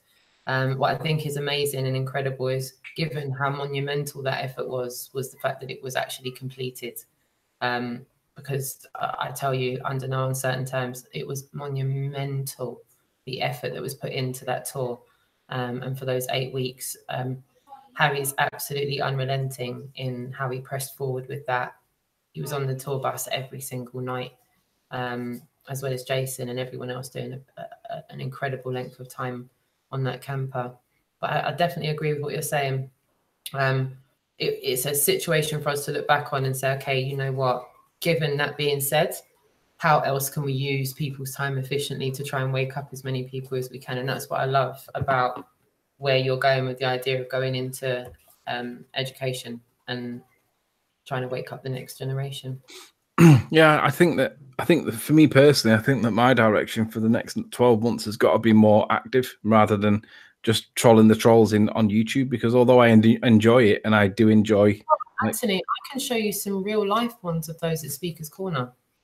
There's like real life glowhead trolls at Speaker's Corner that you can see on a regular basis. Some of them even use disguises so that you don't recognize them the next week. I'd recognize the voice though. I think there should be some people in the chat room. If Robin or Jason or anyone for that matter that's been to Speaker's Corner, maybe not Robin, sorry, anyone that's been to Speaker's Corner on a regular basis, shout out to anyone in the chat room that has. If Marilyn Wisby's in there as well, understand Anthony, that people will have an American accent last week and a London accent the following week, and be in complete incognito, as they like to think. Yeah, I understand. I understand that there will be a real world troll. I realize there'll be a real world troll as well as a keyboard related troll, but I also think that if we all realize and realize that the only, for me, the only power that they have is the power that you let them have. If you empower them by giving them the power, then they are effective, but they're not. They're really not. And I can't see how I can't be getting more involved in it, because although I do enjoy the debates on Nathan's show, I enjoy how stupid people can appear when they are challenged to prove the views that they have, and they come up with a picture from space, or they come up with the Cavendish experiment. That's clearly not an experiment, but it's short. The shelf life is quite short, really, because although I totally agree with it, and it's really good for people to come to Nathan's show and see that there is actually a discussion where people do believe that we live on a sphere, or at least tell people that they believe that we live on a sphere. I realize that it has to go a little bit further than that, because it's not the end of the conversation. The conversation will continue, and it has to continue. But I just think that we're going to have to find a way of making activism work better and more efficient and more of it, because we can't carry on just being on the internet. We need to diversify and spread the word and just get people asking the question, is it true? And how can you prove it? And if the more people ask it, the better it'll be for us all. So I have to let the dog out 1 sec. No worries. While he's letting the dog out, I just want to give a shout out to the chat room. Thanks so much, everybody who's taken the time out to tune in today while we're going through these bits and pieces. Racer Effie, thanks for tuning in. Kimmy Spreadbra, David Reed, Magnetic Consciousness, Jason of the Dispree, thanks for tuning in, darling. Lou, thanks for tuning in. Kill the Beast. Lou and Kill the Beast, are you coming to Speaker's Corner on the 25th of November? I'll be there. John James, thanks for tuning in. Flat Accord Music, thanks for tuning in. Cracking the Globe, Dan Wheeler, thanks for tuning in. Super Leads, thanks for tuning in. The Brain, thanks for tuning in. Rune Thornson, King Flatuist, thanks for tuning in. Gerard Nevin, thanks for tuning in. Tapper 777, thank you for tuning in. Penny, come here, darling. The Eye, thanks for tuning in. Sin CBR from Japan, thanks for tuning in, my darling. And making sure I don't miss anybody. Jason Dent, Brandon Easterban, Beyond Practical Examples, Malakas Place, Alexander. And if I Astral Thief, hello, Chocolate saying. Just call him Chocolate. Chocolate. Thanks for tuning in. And yeah, to everybody that's taken the time out to tune in and be with us. So if you've got any questions, pop them in the chat room in capitals so I can easily distinguish them. So my place you sent, okay, I will check my emails after this, and get back to you. Alexander wants to know, what do you think about Logan Paul at the conference? Drama. What does everyone in the chat room think? I'd rather everyone else give their opinion. I don't want to get caught up in going back and forth. To be honest, as far as I hear, the guy got up on stage and he gave what was taken as a, not a serious statement. I don't think I can use. I wasn't there. Put it that way. I wasn't there. No comment, actually. But from what people are saying. To be honest, I see it as drama, and I don't see it as a big deal. I see it more as an administrative task, in the fact that somebody said that he was the secret guest, and whether or not that was a mistake or not is kind of political. But I mean, at the end of the day, who cares? I'm sure the people that went there just to see Mark Sargent will be disappointed, because he has got a massive following in the little corner of the internet that we have. But that being said, it's just not a big deal. I will be honest with you. From what I've seen on the internet so far, my daughter woke me up this morning with an upload that she sent me that had over 500,000 views already, saying that Logan Paul was coming out as a flat earther. There's a couple of other YouTube channels that had over 2 million views stating that he's coming out as a flat earther. So either way, the subject's being brought to a lot of people. Whether you want to take that as a good thing or a bad thing, I don't know. But yeah, a lot of people have started talking about it already. What do you see for the next 12 months? Where do you think you're going? I'm going towards the subject being socially accepted. How? What's your method? By perpetuating it in public and using word of mouth and getting people to talk about it, so much so that it becomes socially accepted to talk about. I think once it becomes socially accepted to talk about, then a civil shift of common acceptance for what's going on, like what we're looking into with the education system and the curriculum and how it's taught. I think all of this is pushing for a shift of people now looking into other areas, going down other avenues and going, right, well, if we can't get it pushed forward that way, let's try this way. And I think we're all just knocking on different doors as much as we can. And as long as we press on going in that direction, A, it'll be publicly accepted to talk about. And B, we might be moving in the direction where education system has to think about slightly reforming it to give a balanced point of view for now. And if that's I tell you what, let's steps, you know, and I think that steps is what we need to be realistically thinking in the bigger scheme of things internationally. Nothing's going to change overnight. But I do think as long as we're perpetually having a conversation about we do not live on what we were taught we were living on. Yeah. Like let's get that conversation out onto the table.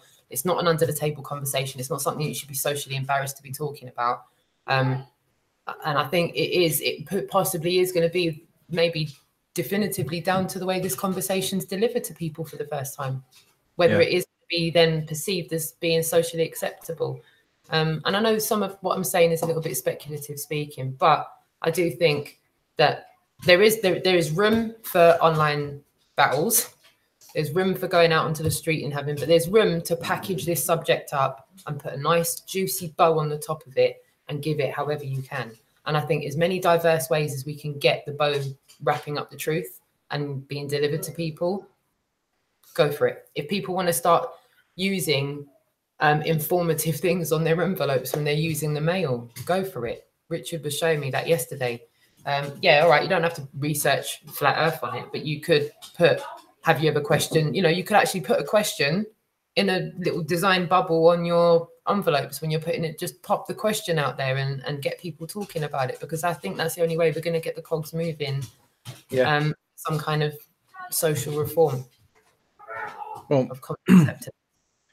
Yeah, I also think that whatever we do as a group, 2019 is going to be the time when there's enough people in Flat Earth right now to be able to do something collectively as a collective group, because I think there's enough people in it. I think it's been, I mean, if you look at the statistics involved in YouTube now and how many people are searching for Flat Earth, the number's huge. It's been steadily rising over and over. And I say huge, it's not really, it's a grain of sand. But compared to what it was back in 2016 when I first got involved in it, I was listening to that podcast that you had. Who was the other person? Was it Jason? Robin.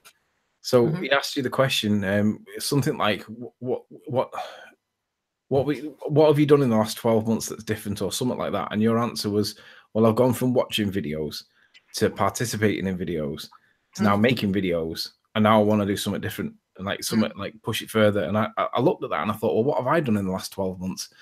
So if I go back onto my channel now and I have a quick look to see what I actually did 12 months ago, and that'll put me back into my state of mind. Right.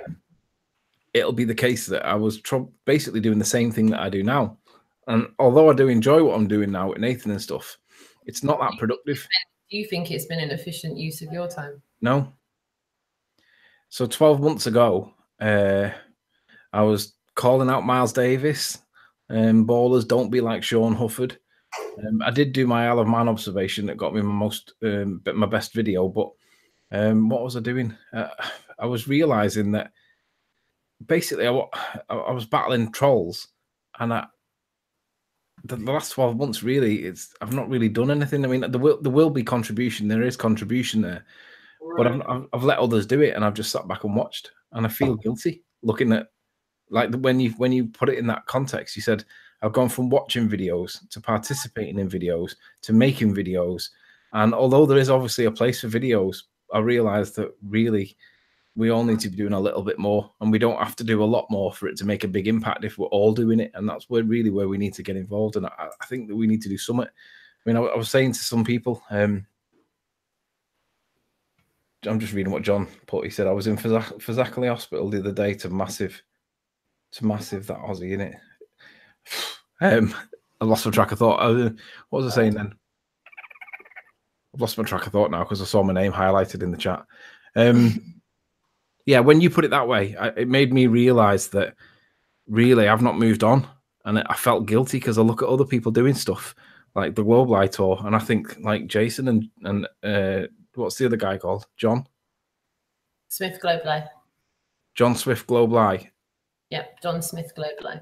And Jason, I look at them people and I think to myself, wow, they've done way more than what I've done, and I've got no explanation for why I've not, other than I've just not done it. And I just find it crazy that I've not done anything. I'm still in the same state that I was 12 months ago, that I am now, and I've not moved forward. And I just can't accept that. I need to do something different, and I don't know how I'm going to do it. I just need to do something. I think really we've all got the same kind of moral like dilemma where we should be saying, are you really doing as much as what we could be doing, or should we actually engage in more? And I like I said, I didn't even know your channel existed, and now I found your channel and realized what you're doing, and I think, this is interesting. I do like that, you know. For me, I think, you know, individually speaking, I think it is down to the individual to look at what they're doing and do what's right for them. Because I feel like a lot of people are pretty cagey about people forming groups and meeting up, and, you know, being in a situation with more than one person is somewhat frowned upon. Some of the truth community, and I don't think it's right, because what it does do is it takes away from the individual empowering themselves to put them in that position in the first place. That's it. We empower ourselves. Addiction in terms, you know, when I looked at the end of the tour event, everyone was there because they wanted to be there. Well, I think almost everyone was there because they wanted to be there. There's probably a couple of haters in there, but, you know, shout out to the haters. But with that being said, there was people that travelled from quite a distance to be there, you know, yourself included, Anthony. And I'm not sure anyone held a gun to your head and told you to go to the event. You took it upon yourself as an individual to go and meet like-minded people.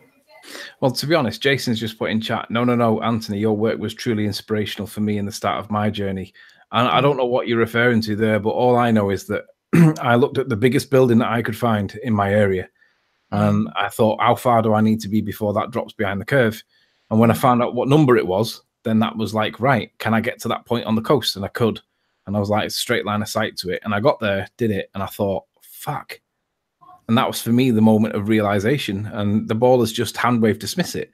But that for me started my journey. And that to me was like, I need to tell people about that because it's true. I don't care what people say about it. I don't care what people attack me. I mean, I've got a really bad name by some of the ball earthers. I've got an equally bad name by some of the flat earthers, but some of the ball earthers just can't stand me. And I don't care. I just realized that I can see that from that point and I shouldn't be able to see it. And I think people need to know about it, because if we're being told one thing, and then it went from there. And obviously we had a massive back and forth with the island thing. And at the end of the day, the fact remains that we still shouldn't see it, even if it's Isle of Man. And when we see it from the beach, lay on my belly, it's still, we shouldn't see it. But no one, like the ballers just say, yeah, but it wasn't Ireland though, was it? It's like, who cares? We shouldn't see it. And that's the mentality that we've got. They try and find any reason to dismiss your point. And the reality is we see it. It doesn't change the fact that whether or not it was A, B, or C. What matters is we see it. And I see Jason and I see those two guys in that camper van. I mean, 7 weeks away from home, 7 weeks without a bed, and without your own bed, 7 weeks without access to a brew, 7 weeks without regular or reliable internet access. You know what I mean? That's like, even that in itself, if someone said to you, do you want to do that for 7 weeks? You wouldn't want to do that. If someone then said to you, go and flat smack in town centres with people that you don't know and you could get stabbed. I mean, let's be honest, in parts, if you get the wrong part of town, you're probably going to get your head kicked in. But I mean, they did come up against, I'm sure Jason's in the chat room as well, you know, they did come up against people that got physically triggered by their presence. Yeah, because it's cognitive dissonance. Yeah. So I guess one of the things that made me realize, and this is where I'm going to like plead to people to some degree, because I think whether you like people or don't like people, whether you agree with their views or disagree with their views, I think it's fair to say that one of the main reasons why I'm really interested in what's happening with this channel, Roxanne's channel, is that it came as an organic growth, or it was organic in the way that, in the sense that it was an overlap with the result of 2 GoFundMes. Now, obviously, the GoFundMe event did your Global Eye Tour, and my GoFundMe was to get me on this course. Now, I know how to do the legal research to find answers, right? But if you don't have access to the databases, you can't do it, because they give you all the information, but you can't find it. It's like looking through a needle in a haystack. You can't find it. You need that route to be able to find what you're looking for. So I wanted to do the course, but primarily to get some answers, to see if there was an argument for getting this education system challenged. And now I've got my angle. And I've now just got to write it. I know what I'm going to write. I have started it, and then I've had to rejig things around a little bit. And I've paid the fees now, which is another topic. But I realised that the result of my GoFundMe and the result of your GoFundMe really has kind of brought us together, in the sense that it was the contributions of everybody else that made it happen. And now I kind of not only feel obligated to do the course, I feel obligated to push it that little bit further and see what happens. And I know, I mean, Roxanne knows that I've been in touch with a couple of key people that are significantly important, with the view to doing stuff. And I'm not going to say too much yet, in case nothing happens, because I don't want to say something for it not to happen. But if we can pull off what I think is going to happen, I think that not only is it going to go nationally, as in like the news is going to be, it's going to end up being our, not friend, but it's going to be our vehicle, because that's how we're going to spread the word.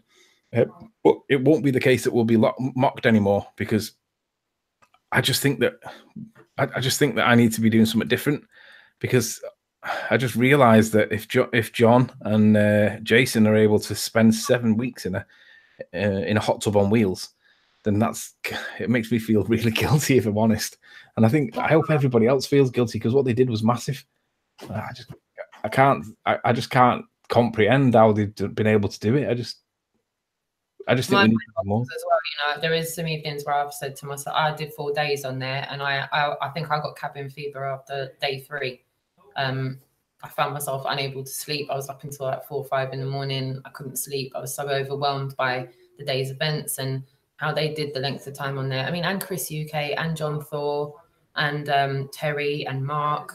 And there's a good few people that did some more time than me on the bus. And they handled it like absolute troopers. It was utterly monumental. And for me, just a day in the life of being on that camper and coming across all of the people that actually came out to support the tour, and to show solidarity in the fact that they know they're not on a spinning ball as well. And some of these people don't like to interact in these chat rooms. They do not sign in. They don't subscribe. They don't click like, but they follow it avidly. To see that those people came out throughout the whole tour, and Jason in the chat room, please correct me if I'm wrong, or Chris UK, from the start to finish, is it not hundreds of people that came out that do not sign in and comment? So those people are out there, and you wouldn't have those interactions with those people unless you said, right, I'm going to go there and not just go where's convenient for you, go where's not convenient for you. And that was self-evident when they went across the country. People that don't normally get out to these meetups that are regular, or get out to any kind of event, brought themselves out to the tour. And therefore then individually empowered them to want to go and start their own meetups, which is what we wanted to encourage for people. If you wanted to start a local community meetup, we wanted to evoke people going, if you lot can do this, so can I. Yeah. I mean, I'm going to plug Nathan's channel a little bit now, because I think that organically, what we've realized over the last 12, 18 months on his show is that there are 5 key questions, at least. There's more, but there's 5 key questions that these guys can't prove is true. Where's the curve being one, axial rotation being another, how do you have gas pressure without a container is another one. These are all valid criticisms. And really, like, for me, it's like it is the natural progression to apply them housekeeping questions that we ask, and the boring at the beginning of every show. We go through them every single time, and it's boring.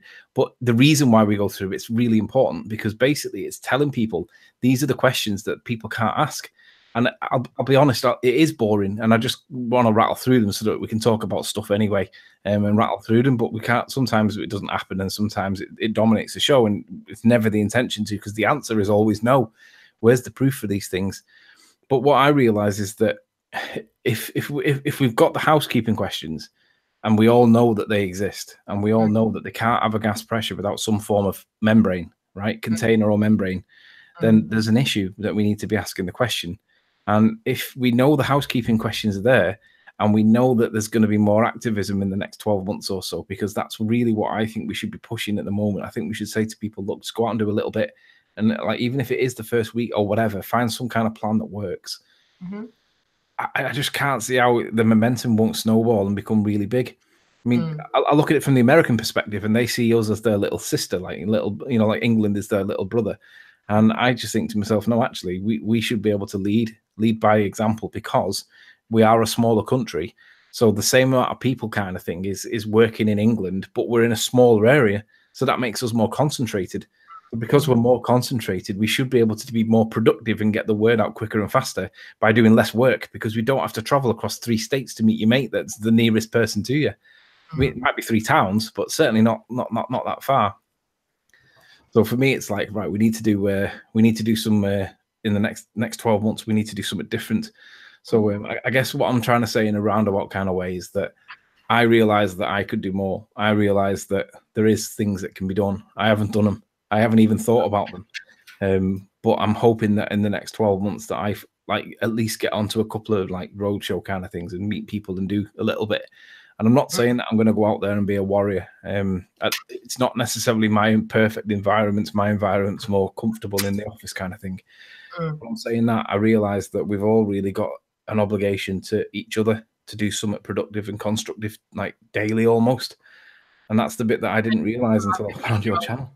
My 15-year-old daughter takes red pills out with her, and she pops them on the bus when she sits down on the bus. In fact, she's leaving now, so I'm going to give her some before she goes. But I give her like little cards, and she will leave them on the tube, on the bus, in toilets, more or less everywhere she goes. She does her little bit. She's not up for going out and interacting with people, but even at 15, she's encouraged by, doing what Ruben does and using the stickers, stickering things and directing people to videos. What is that little barcode thing? What's it called? Is it called a QR code? Is it called a QR code? I know what you're on about. Barcode thing. Yeah. She's got some stickers, and Ruben gave us the idea of putting it over the barcode that's at the bus stop. So instead of people getting the information they need, it just takes them straight to a YouTube video, which I thought was really quite cool. And she likes all that kind of one-touch technology stuff. So, but I think, in whatever way people want to do it, I think just start the conversation. However you can. Yeah, if you think about it, when those little stickers that you stick everywhere saying research flat Earth, I think are they called Q bars? What are those square things called that you scan on your phone and it takes you somewhere? That's exactly what I'm talking about. Yeah, I think are they called Q bars? I think QRs or something like that. I'm not sure. Yeah. Maybe let us know, because I'm not quite sure of the exact terminology. Maybe that's one way we should do it, because if they don't know what it is, and then you just put curious ? And then put like that thing, and then people will be curious. Curiosity killed the cat, right? But if you scan that and it takes you somewhere and you look at it and go, we don't live in a ball, they're either going to go, or they'll go, what are you on about? So, but at least they're on the page. That's it. QR code, I think that's what it's called, a QR code. QR code. Sorry, I've lost the chat room again. I can't see anyone in the chat room. So if anyone said anything, I've not been able to respond. My apologies. I'm trying, but it's saying can't connect to the internet. But I'm streaming live, so I'm assuming I am still connected to the internet. I tell you what you need. Is there anybody in your chat that, mind you, didn't you say you were sorted for a laptop? You need a laptop. Yeah, I'm going to get one. I'm going to get one, and I'm in communication with someone that's going to aid and abet me with getting the right laptop at the right price. So it's all sorted. I'll get a new laptop probably within the next 10 days. Cool. Yeah, so there will be an upgrade of technology. I've just got to wait a little bit longer. Just a little bit longer. Sorry if anyone can hear in the background. My dog's trying to attack my nephew.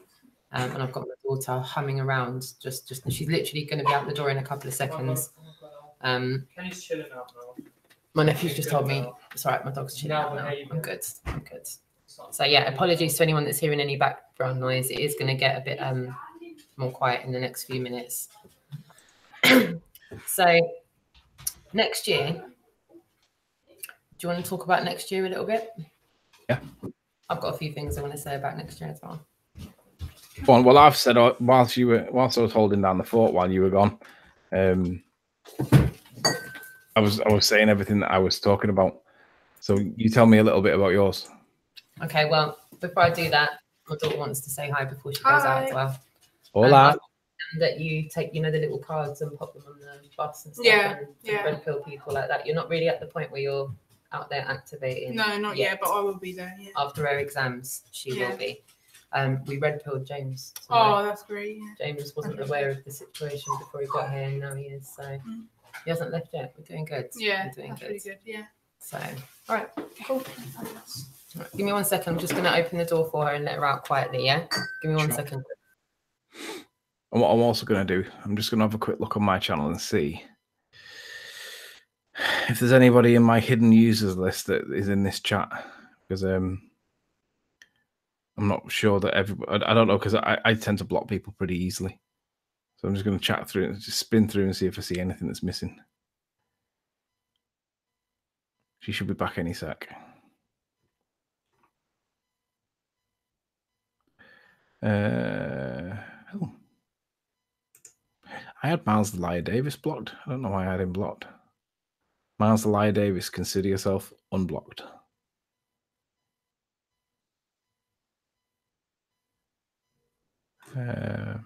Just bear with me while I'm looking through the list.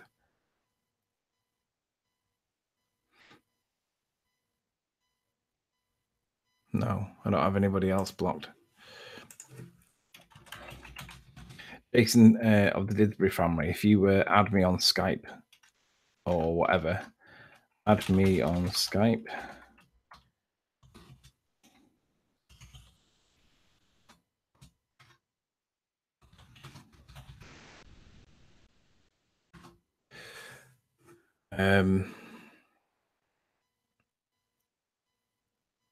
Chris Topher, his channel is, oh, right.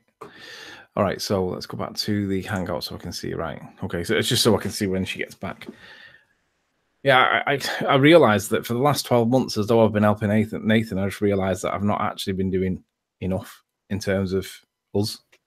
I've been helping Nathan a lot, and that's cool, and I'm fine with that, but I realized that I could be doing more.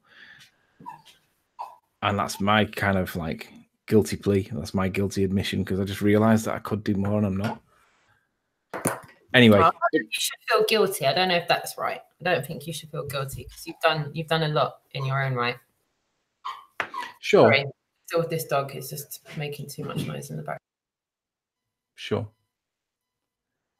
I guess I suppose that what I'm trying to say is that I suppose that Jason and John just shocked me, really. I didn't realize that people were doing this kind of stuff. It was cool. It's just surprised me that it's I don't know, I guess I'm behind the times. So I guess it's what I'm trying to say to people is, like, consider doing something in the next 12 months, even if you just do it for 12 months, because I'm going to have to get involved in it in some way, because I don't know anybody local to me other than Ranty, and he's miles away. Ranty's no good in that context. Mind you, Ranty can't. Ranty's no good in a lot of contexts, but what I mean is that he's too far away, really, for anything regular with Ranty, because he's so far away. But so go on, and you tell me about what your next 12 months is, because you keep getting interrupted. No worries. So over the next 12 months, I'm going to be going to Speaker's Corner on the last Sunday of each month. And I'm going to perpetuate that conversation, because there's a lot of people that have said to us while we're there that we should keep an ongoing presence of conversation going there. We are making some headway at Speaker's Corner as it is, if I'm being perfectly honest with you. From when we first went there on the 24th of June to now, there's actually long-standing people that have been going there for years that have known about this subject but haven't had the courage or guts to talk about it, because they felt it's just them one. So when they've seen us there now as a collaborative of people, it's made them more confident to talk about it at Speaker's Corner and to have a valid discussion about it. And they've appealed to us to come back. So for that reason, we definitely said at the end of the summer that somehow, some way, we would manage to hold down the last Sunday of each month. We thought it was not realistic to say we could go every week. We did do in the summer, though, from the 24th of June, pretty much every week after that, between Dave Mantle, Ruben, Eco Dave, Harry, Jason, myself, and a few other people, Speaker's Corner was done every single week, all the way through August and the first week or so of September as well. From June. Yeah, so June. Is it actively policed, Speaker's Corner? Yeah. Lots of police around. Yeah.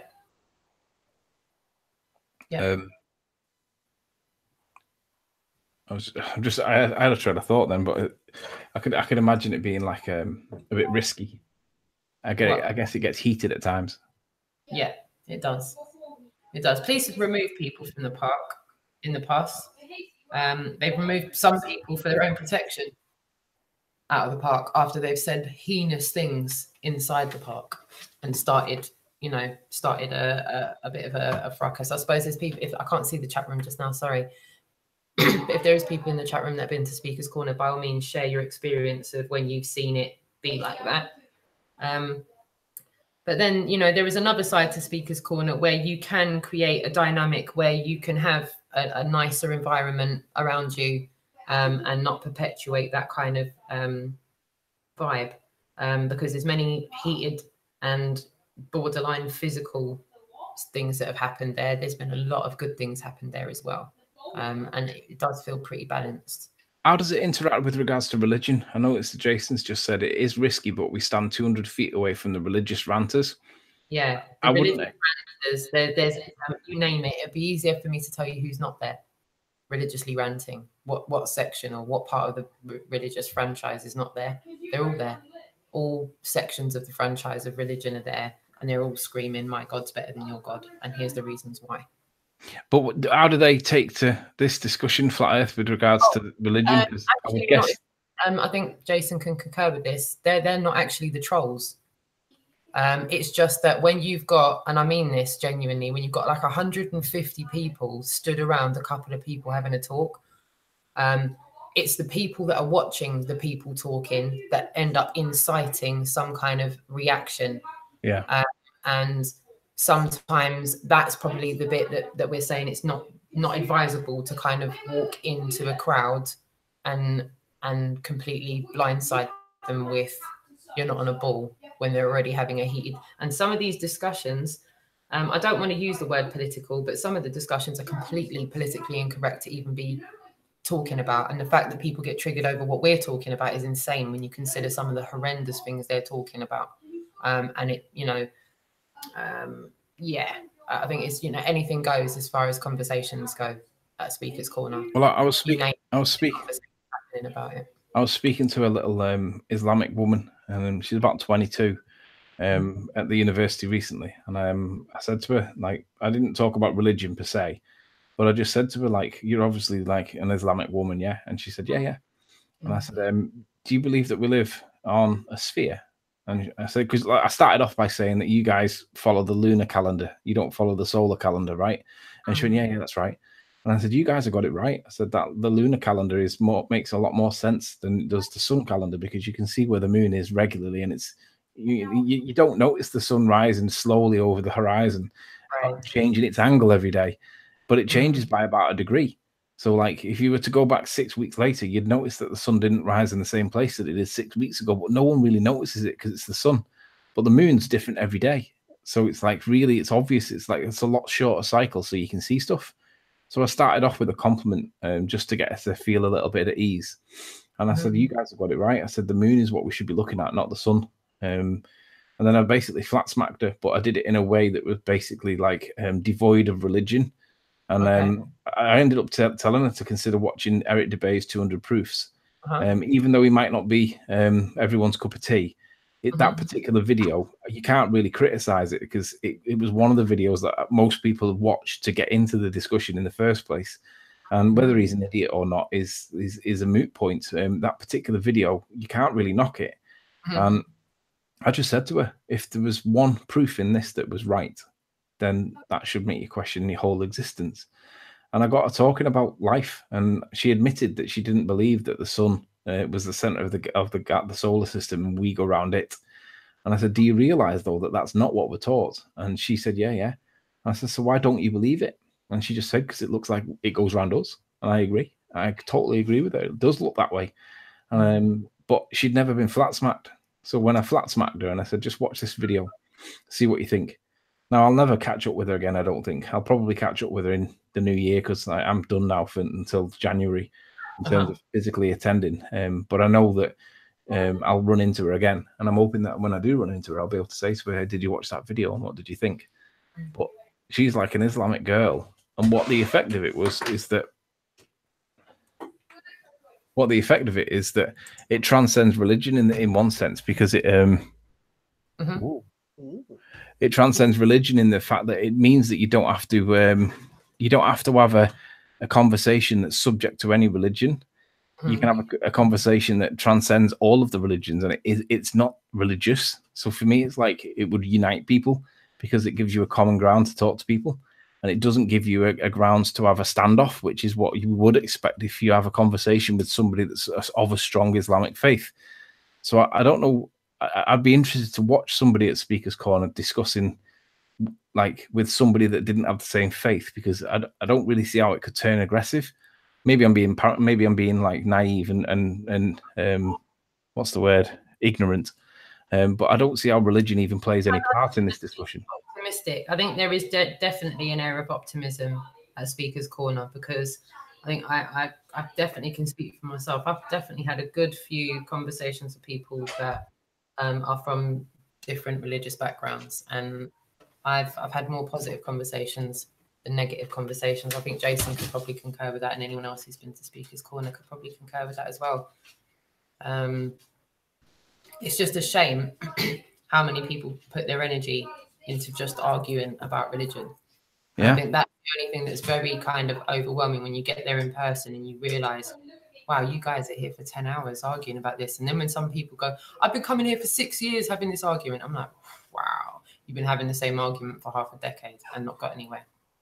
Yeah, that's it. You don't want to spend something about the argument happening.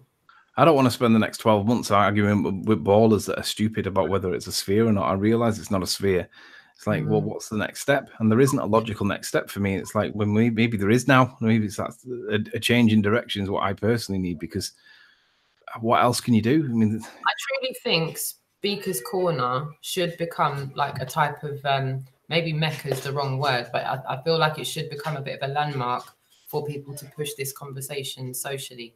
I think the more people that go there, I think for me, for it to be balanced somewhat, I would like to see at least a couple of hundred people there at the end of every month, or not end of every month, but given that we're there the end of every month on any given month, I would like as much people to get there, because it's their truth as well. It's not just my truth. My truth from my perspective of Journey's point of view.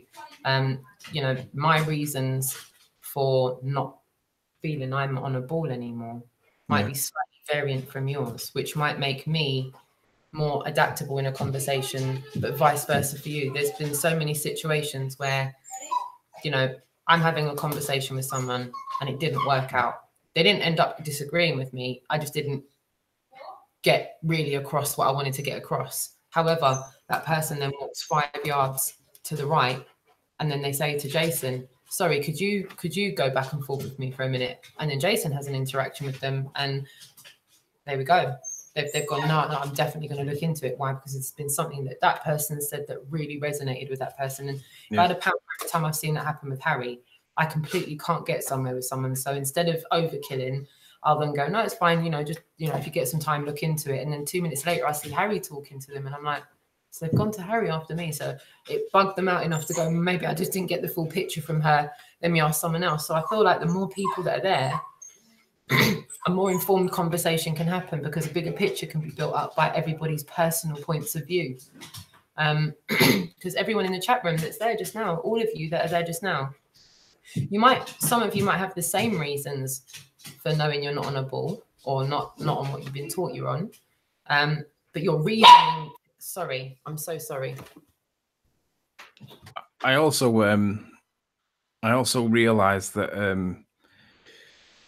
what was I going to say now? I had my tangent then. The dog barked. Their reasoning for talking about it in public will be different. So for me, the main thing that's perpetuated me out is my kids. The fact that I brought kids into this. Another person might have a different reason, but that reason might be the reason that gets through to that person that's there. My reason might not cut it for them. Yeah, that's what I was going to say. What I've noticed with the debate show is that everybody's got that one reason or that one fact or that one issue that resonates with them.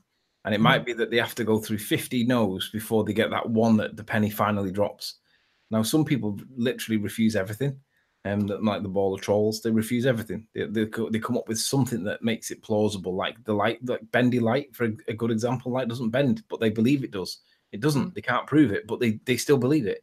But you can't prove it. Like, yeah, but I still want to believe it. Really, that's what it is. But there are that many issues that should ring bells with people, and like the 200 proofs is probably a good video to consider, even though it's debatable how many of them or whatever. But they're not all going to be strong proofs. Some of them are going to be stronger than others. But I realize that it takes that one piece that somebody can resonate with for them to go, And if you find that one, that's it. But you give them 49 other ones and it didn't work, but you find that one that works, and then they're done. And that's really where. That's what really where I realize is we need to do. For me personally, I think that we just have to push it more, because I can't realize that. I can't believe I've spent the last 12 months on Nathan's show and not realize that it needs to go further and beyond it. Do you know what I mean? It's refreshing to hear that. I'll be honest with you. It's refreshing to hear that, because maybe other people will feel that too and maybe want to get out and do. I don't think we should say more, because I don't think it is a case of more or less. It's just that, diversifying what you're doing. Yeah. Because I think it's almost the same level of energy input, whether you're making online content or whether you're going out there in person. There's some people making really good online content, and to get the most of it, they're having to edit it, cut it down, spend a lot of hours doing things like that. And then there's people that are spending money and time traveling hundreds of miles across the country to go make an observation. And then there's me, who only has to jump on a tube and go 6 stops down the tube line, and I'm at Speaker's Corner. I'm not having to drive hundreds of miles to do that. So I feel like,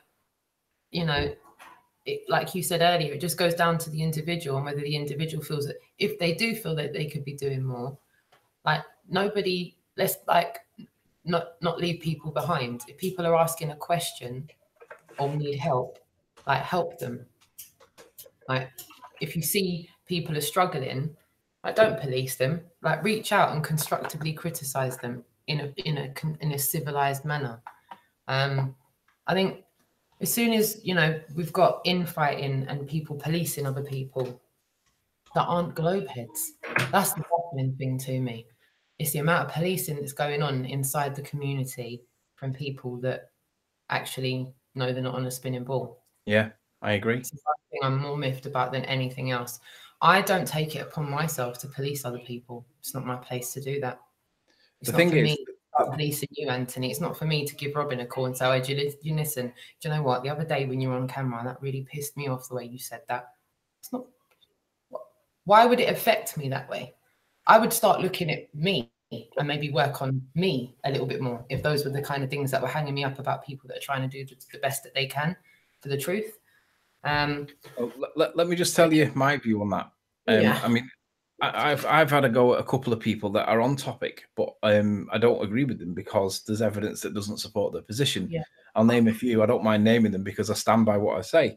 If you're going to claim something, you've got to really show some evidence to support it. Not necessarily prove that it's true, but at least show something, right? So we've got, for example, Arwin and his gravity points, right? Everyone knows my position on gravity. And if you don't, I'll make it really simple. It's relative density and nothing more. Now, Arwin doesn't have that same view, and we're back and forth regularly on it because Arwin's adamant that he wants something to be there, right? For whatever reason. And I don't really care what reason he wants it, but the point is he can't prove it. And he doesn't have evidence to support it. He just has this view in the same way sheeps and neeps. I know the guy's got cancer, so I'm going to be a little bit more reserved, but nonetheless, it doesn't change the fact that what he promotes about things like water being an element in itself called aqua It's nonsense. And the proof for it is, look at the pyramids. The pyramids, they were utilizing water, and they were splitting it. They were decomposing water back into its constituent elements, and they were utilizing the hydrogen that's in the water that Sheeps doesn't think's there. And then the oxygen was the waste gas, which basically goes back into the atmosphere as something we breathe. So although it was a waste gas, it wasn't really waste. But that's how Sheeps and Neeps is wrong. Look at the pyramids. That's the proof. You can't argue against it. It's just wrong what he's doing. So I pointed that out to him, and obviously we had a big fallout over it, and he thinks I'm terrible, and I look at him and I think, I understand, but the point is, you're pushing something that's not reasonable. And I know he's got some points for it, and ultimately it's down to the person to question whether or not they think it might be valid or whatever.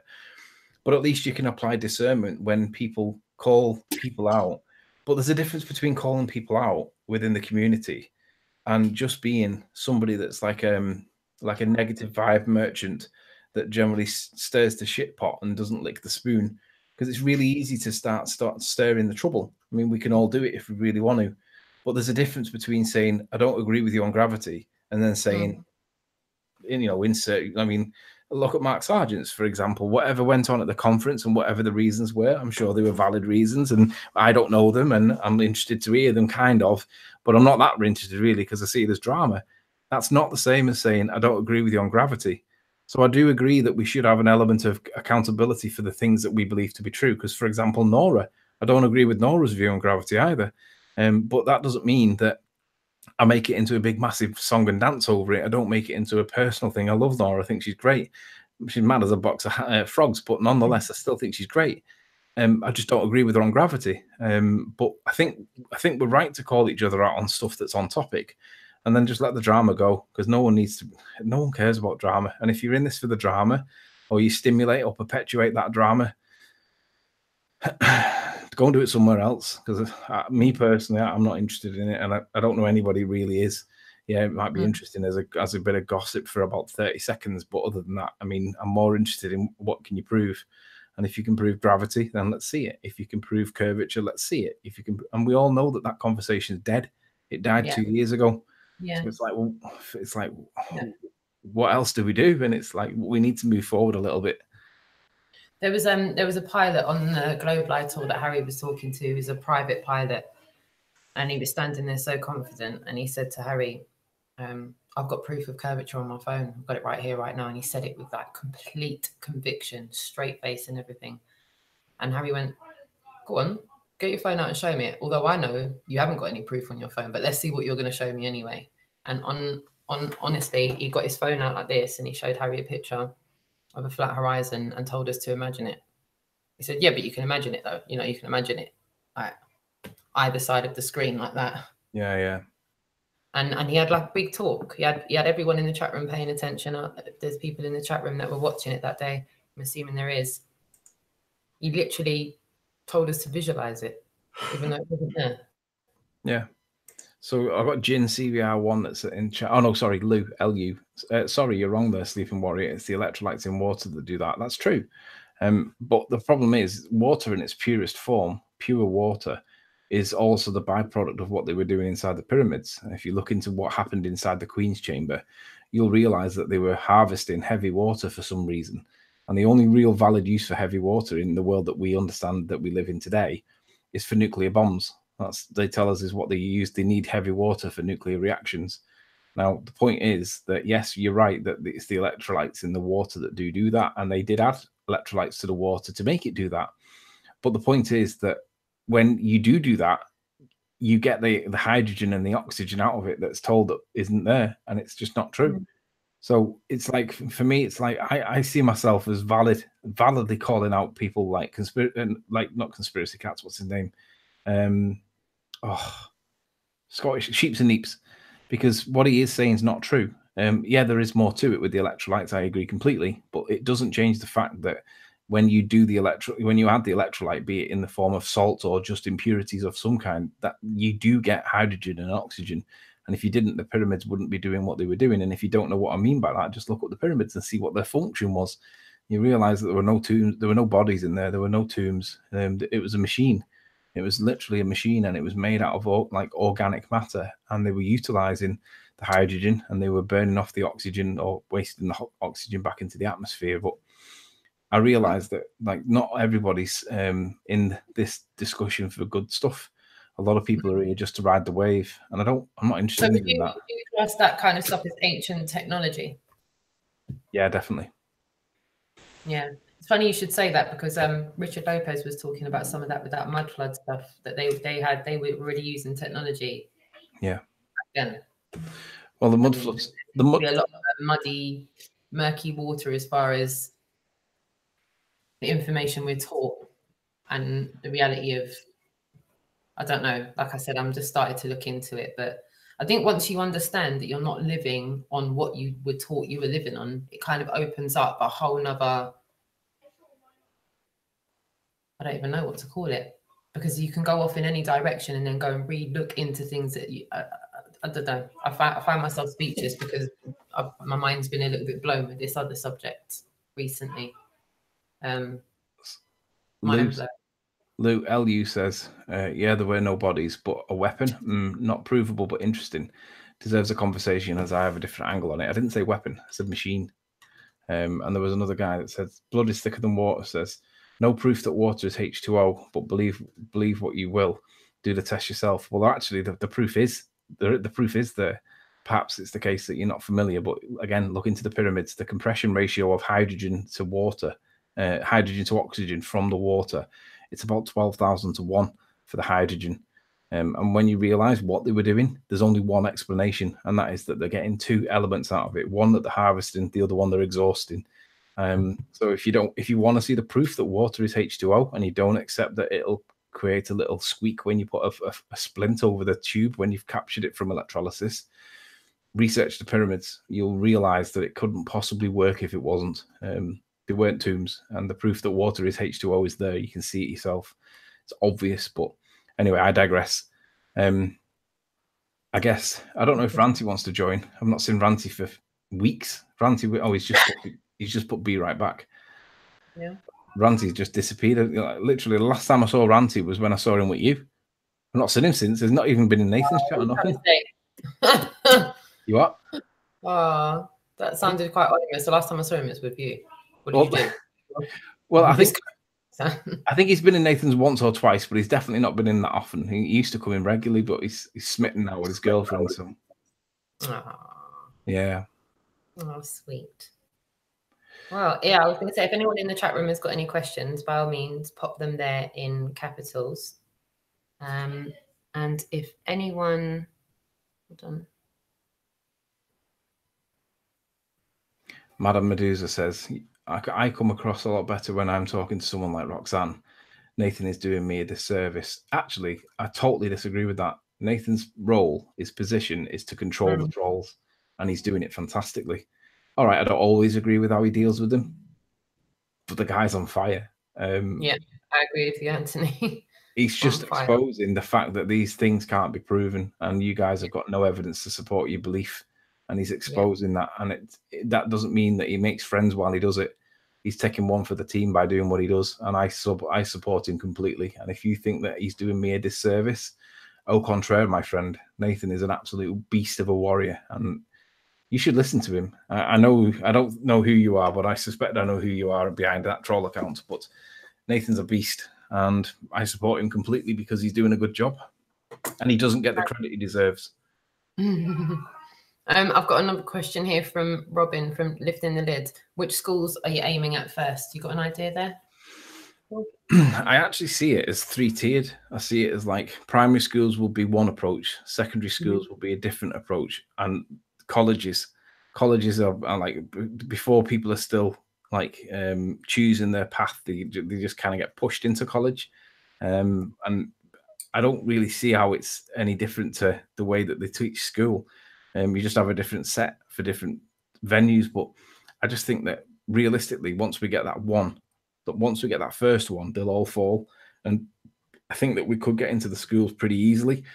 The only thing that really worries me is once we get the first green light, the first okay, what do we do? Because we've got like a mobile phone, a microphone, perhaps, but not to plug it into. It's like, what do we do? You can't rely on just your voice. You're gonna have to look and sound professional. It's like, where's all that going to come from? And it has to come from somewhere. But ultimately, it's like, why is it always Flat Earth that we have to appeal to with GoFundMe's? Why should we be doing that? We shouldn't have to do this. It should just should be the right way first time. And it drives me mental. But we'll get there. We'll get there bit by bit. We'll get our foot in the door first, and then go from there. Madam Medusa says, Nathan is a troll. I don't support his perverse comments and his kids incident. The kids incident didn't even happen, dude. There was no incident. You just heard a noise that you thought was, and I heard it too, and I thought it too, and I'll admit I thought that the same as everybody else thought. But when he showed me what the noise was caused by, I was like, oh, no way. I shouldn't have jumped to conclusions. And I agree with him not explaining it publicly. I agree with him. If you think that Nathan did something like you think he did, you're entitled to think that. All I'll say is you're wrong. Anyway. Assumptions are no good. No assumptions. Robin said, lifting the lid. You said that was Robin, yeah? Yeah. Not a problem raising money. Don't even worry. People will support you. Yeah, it's the fact that it's the people. I know the support would be there. I've seen it firsthand. I know that that's there, but I just don't like asking. Do you know what I mean? But I also realize that like it's not right that we fund it either. I feel that the government, the local government, should be paying for it. But drives me mad. Right, Saucy says, Saucy London, what is the threshold for an opposing view in the education system? Depends on what perspective you're coming from to ask that. If you're coming from the law, I have been through the law side of it before on Roxanne's show, and it's not that high. What is the threshold for an opposing view? Depends what you mean when you say threshold, but if I remind myself of what it actually says, it says under section 407 of the Education Act 1996, the local authority, governing body, and the headmaster must take such steps that are reasonably practicable to secure that where political issues are brought to the attentions of pupils whilst in attendance at school, they are offered a balanced presentation of opposing views. So depending on what you mean when you say, what is the threshold requires that you get the message to the children whilst they're in attendance at school, and then that unlocks the rest of the law for you to present that balanced presentation of opposing views. I don't know whether that answers your question. Perhaps if you want to reword it if it didn't, but it's difficult. I'm not sure what perspective you're coming from. Interesting. The Eye says, don't mistake legal for law. Trust me, I'm well familiar with it. I understand. It's well documented the way that the law works and doesn't work with people. You can look around the news day in, day out and see that the law doesn't get followed. Doesn't mean that we shouldn't be fighting for it, though. Re-threshold, would Holocaust denial be an opposing view in history? Absolutely. I mean, the issue is whether it's promoted as partisan politics or not whether it's partisan politics, but if some is partisan politics, it's whether it's promoted, because that's stopped. You're not allowed to do that, but they do that with the heliocentric argument. So would Holocaust denial be an opposing view in history? Yeah, it would. Why? Because it's contentious. It is political. It's partisan to have a one-sided view in law. So yeah, it would be. Does it mean that it's wrong to deny Holocaust? It doesn't matter whether it's denied, whether it's right or wrong. What matters is the evidence to support the claims in the first place. And there's no reason why nobody should be saying, oh, you can't talk about the Jews, the Holocaust. Damn right you can. If the claim is 6 million Jews, how many Jews were there in Germany at the time? And it wasn't 6 million. Doesn't mean that atrocities didn't happen. It just means that the story we're told isn't true. The Eye says it's not unlawful to teach your truth, but it might be illegal. Well, yeah, I would say that's exactly the case with heliocentricity, to be honest. Not unlawful to teach your truth, but it might be illegal. Yeah. Dan W. Sleeping Warrior, what are the craters on Earth? What craters? I would say lightning strikes, to be honest. Big bolts of lightning strikes. I mean, it's funny that there are no craters that they ever find like a big rock in, because, I mean, I remember Jake the Asshole, or Jake, what was his name? Yeah, Jake the Asshole. That was his name, wasn't it? Flat Earth Asshole. No. I remember. Sorry, I'm not sure. Yeah. I remember Flat Earth Asshole firing pellets into the ground and then picking the pellet back out, and that created a crater. And there's got to be a pellet there. But has anybody ever shown you a meteorite? Well, they say they're meteorites, but not never hits the Earth like that. I think that whatever craters that are called craters are literally lightning strikes and nothing more than that. Kill the Beast says there were 3.7 million Jews across all of Europe. Yep, that's kind of my view. I'm not saying that atrocities didn't happen, but certainly 6 million Jews were not killed in the Holocaust. Yeah. Yeah, I've heard a lot of people talking about that recently, and there's been a lot of people looking into it, and people have definitely got informed opinions on it. Me myself looked into it too tough. Racer says that craters are electromagnetic disturbances from within the Earth. That's more credible than arguing that rocks from space have fell out of the sky and landed, because there's never a rock in the middle of it, and there has to be. Good night to you, Jin CBR1. He's over in Japan. Roll on the flat Earth revolution, he said. Ricardo Montalvo, Sleeping Warrior, nice name. Yeah, I changed it from my real name so that I realized that I don't think there's any value to putting your real name on it. You're better off with a pseudonym, because putting your real name on it, they use your real name as a weapon against you, as though it's some kind of slur, derogatory slur. It's like Nathan gets it all the time, Nathan, and then they make the points, Nathan, and they make the points, and it pisses him off. Well, it doesn't really piss him off, but it's just annoying when they start it with that tone, and that's what I realized I was getting. So I changed it for something that was non-personal. Gymnastics Lily 02 says, I tell my kids about the flat Earth. Should I be saying what they're being told is a lie instead? Yeah, I don't think we should push. I mean, I know I push it in the debate that the Earth must be flat, but I realize we can't prove that it's flat if it is flat, and we shouldn't say that it's flat if it's flat. Aside from the fact that it might not be, and it might be something else, I also realize that there's such a stigma with the word flat Earth that it's just, you might as well just stab yourself in the face, because that's just the worst thing you can say. It's quite counterproductive to bring it up when you're having a fresh conversation with someone. That phrase, yeah. That phrase, flat Earth, it's like the word heliocentricity as well. That's such a loaded phrase. The Copernican model is better. I think so, yeah, because you pin it on a bloke rather than the whole section of science, because the heliocentric model is so vast, and everybody, generally speaking, accepts it. And yeah, there's a lot of things that are true. I mean, I remind myself that when we were doing the observations of the eclipse in North America 2 years ago, it was a massive event at the time. Everybody was interested, because for me, the interesting part was the parallax. Could we see it from England, and would the parallax match their model? And I was adamant it wouldn't happen. I was like, no way. And what actually happened was we did get the parallax that they said we would get, which I found amazing. However, we didn't get any evidence that proved that the moon did pass in front of the sun, which was the bigger point. And that was one of the key points that made me realize that something else might be going on here, because I always accepted that the scale, the ratio, was probably right. The ratio, right? But that doesn't mean that the sun and the moon are the distances they say. I was happy that they could be much closer and much smaller, but still compliant with the scale, applying Kepler's third law on interplanetary motion. I realized that they've got the scale right. But I realized also that there's holes in it. But when I realized that the parallax, I just thought, hang on a minute. The parallax point was really the thing that I was most interested in, and it did what they said it was going to do. But then I realized, well, maybe the issue really is, was the moon doing what they said it was? And me, Chris Monk, and Mike Helmick could not find any evidence that the moon passed in front of the sun. And then a couple of weeks ago, I was on Globebusters with Bob, because John didn't turn up for whatever reason or whatever. And I said to them, I think the moon went behind the sun, and they agreed, both of them. And I was like, oh, right, so I'm not the only gay in the village on this one. Then there are people that are with me on it. Because I realized that if you're going to say that the moon passes in front of the sun, you've got to prove that the moon passes in front of the sun. The absence of light doesn't mean it passed in front of the sun. There was no shadow cast. Just give me 1 sec. 1 sec. There was no shadow cast. You can't say that the moon's passing in front of the sun unless you can prove it.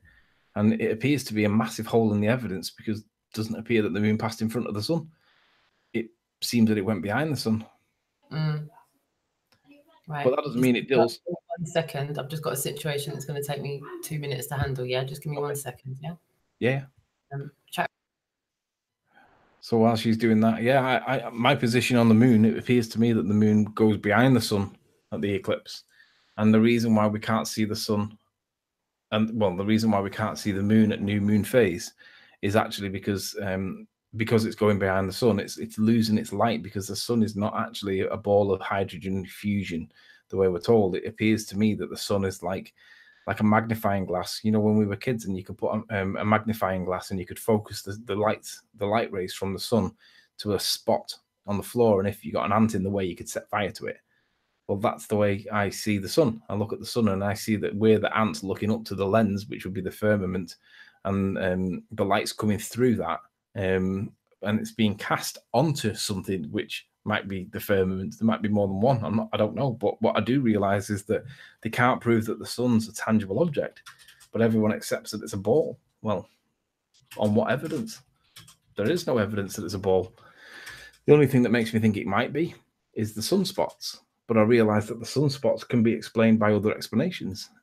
Like it could be a concentration of sunlight or an absence of sunlight, or it could be a celestial body of some kind passing in between us and the sun, or it could be passed on the inside of the sun. It could be hollow. Who knows? But I realize that it's not 93 million miles away. Well, let me just tell people in chat that's on Roxanne's side, because most of you guys I'm not familiar with. Remember that the distance to the sun is calculated from two assumptions, Cassini and Huygens in the 16th century, 1600s. Basically, Christine Huygens assumed that Venus was the same size as Earth, and that was the first assumption. The second assumption was that Earth was a sphere and that it had a certain size, and that obviously came from Eratosthenes. But just remind ourselves that Eratosthenes sticks in the ground in like observation. The maths works both ways. The sun can be a lot closer and a lot smaller, or the sun can be much further away and like a lot bigger, but it works both ways. So the assumption is sided. It's 50% one way, 50% the other way. And I tend to think it's 50% the other way. I don't think it's 93 million miles away. I think the scale is right. I think that they got Kepler's third law is right. But I don't think that the distances are right, because you can't have an assumption of Venus being the same size as Earth based on an assumption that Earth's a sphere of a certain size. To map out the scale or to map out the distances for the rest of the solar system, that's just wrong. But everybody seems to accept it. I just find that nonsense. So, Rahu, Black Sun. Yeah, Rahu and Ketu. The evidence for both of them is really like not strong. Oh, by the way, whilst I've got a bit of a captive audience, I shall, because Roxanne's not here, I will tell people about this, because I want to tell people something that. Just give me a sec while I think about where it is. It is there. Leave. All right, so I'll screen share, and whilst Roxanne's on.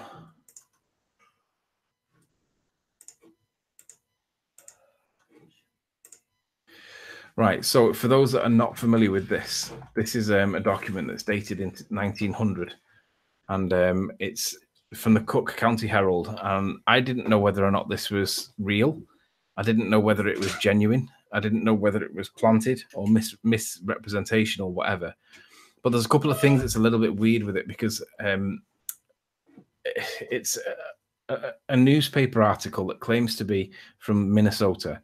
And there are other documents that support this, but there's an issue with it. And I'm going to talk you through briefly what the issue is. And basically what it says is, it is painful to read that Sir John Gorst, the head of the British Education Department, and notice that they've not put capitals for the Education Department. It's a bit, I'll make it a bit bigger.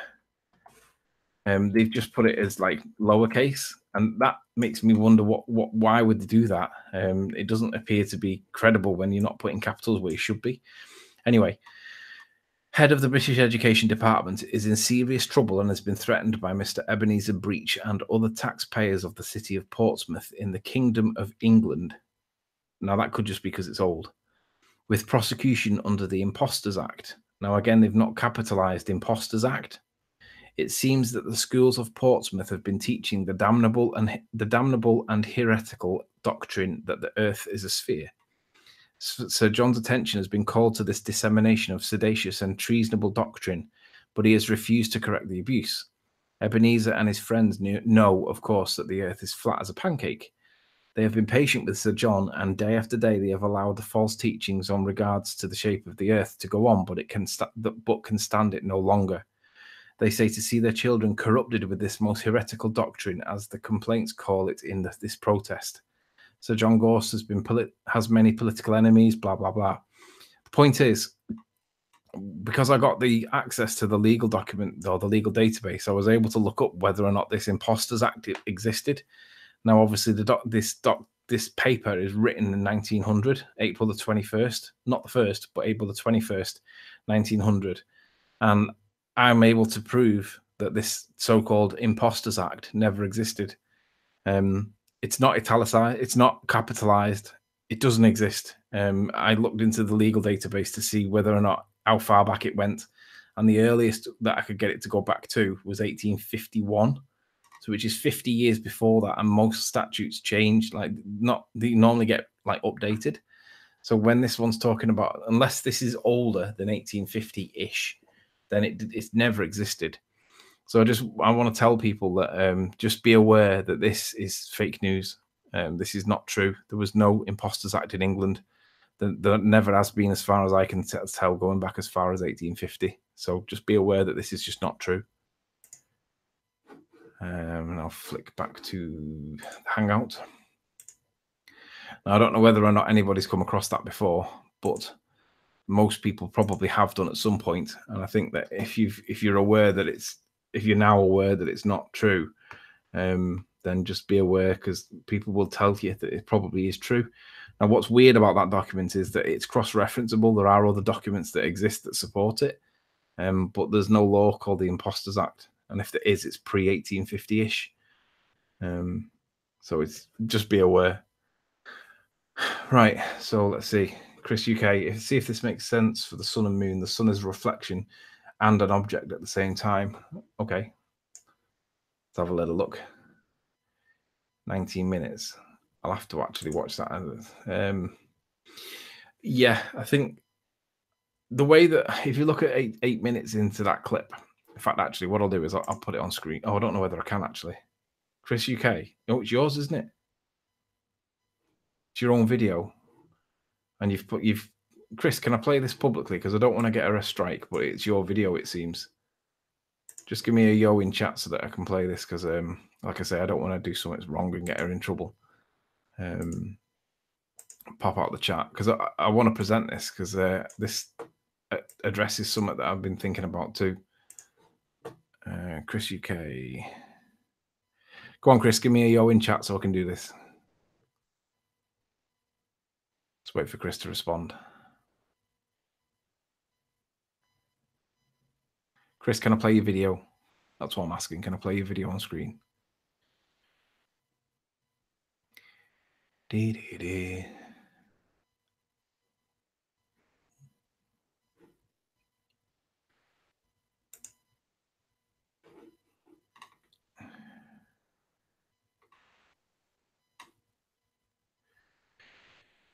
Just waiting for Chris to give me a yes.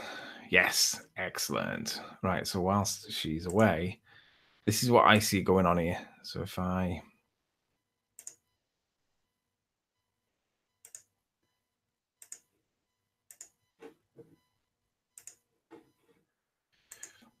Right, so this is the video that Chris is saying to watch or to play. This is basically how I see the stars working. The reason why I say this is because it doesn't really matter what my reasons are for it. It's complicated, but I see the stars as doing this because everybody in the Southern Hemisphere accepts that when they look north, they call these stars seasonal. And when they look in north and they call these stars seasonal, I call that it's just going beyond your vision. You can't see indefinitely. You can't see light years away. You can only see as far as what perspective will allow you. April the 1st. Oh, right. So I'm guessing this is different parts of the year. Well, whatever's going on, I think it's quite clear that it's not what we're told. And I think that there's probably an element of truth to this.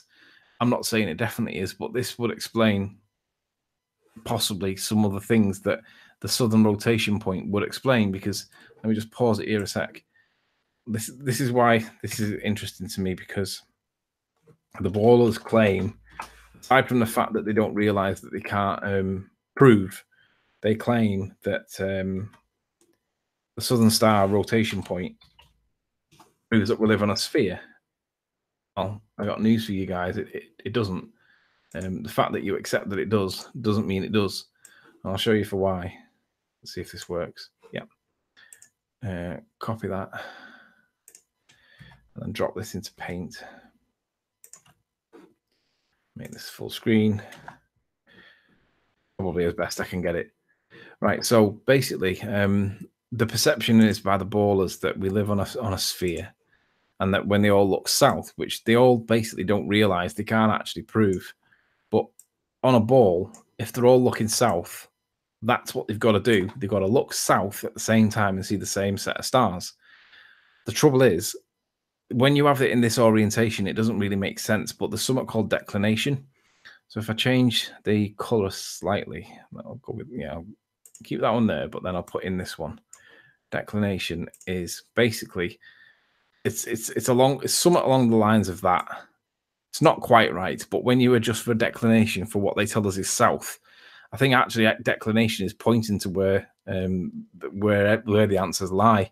Because if you change the orientation of this and bring this side around the other side, or bring this side around the other side, if you reorganize the way we're perceiving this map, and then you allow for the declination, these things, you can get these things to line up, but you've got to change the way the land masses all work.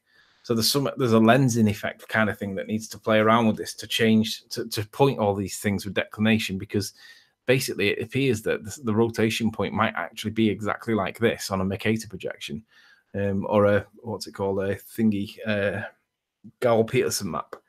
And then that would really be where the stars could be, the rotation point at least. So I think there's some truth to this, possibly. I'd like to see it being explored, but I think that this would explain, or this is how I see the stars working, to be honest. I think there's some truth to it. I know that you would say this can't be true, because if it was true, then Australia would never get any sun because it's not getting it.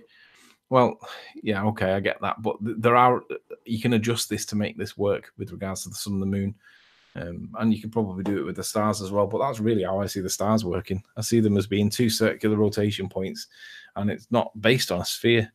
I think the sun and the moon could work slightly differently, but it's definitely not a sphere.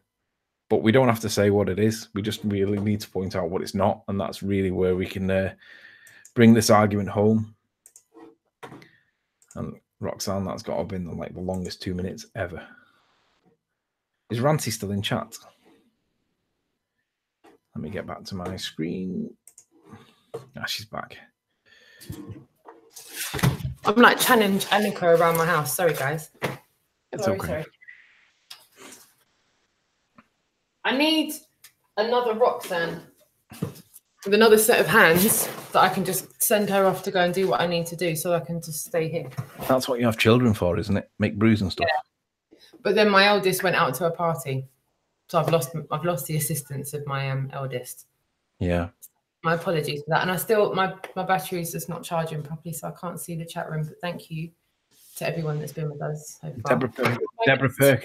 Deborah Perkins Wright asks, are born-again, Bible-believing Christians who acknowledge the Trinity welcome here? I don't know why you'd have to ask that question. I guess it's a really religious-loaded question to feel as though you might be discriminated against. But to be honest with you, I don't even see where religion fits into this in the usual sense, because I don't see Islam, Christian, Hindu, Buddhism as barriers. I just see them as a different way to view football. I mean, if you're following one team, like the blue team, and then I'm following the red team, and then Roxanne's following the yellow team, it doesn't matter. I don't really see how it makes any difference for me personally. What do you say, Rox? I want to know what I missed while I was gone. I can't see the chat room, so I'm sorry if I haven't responded to anyone in the chat room.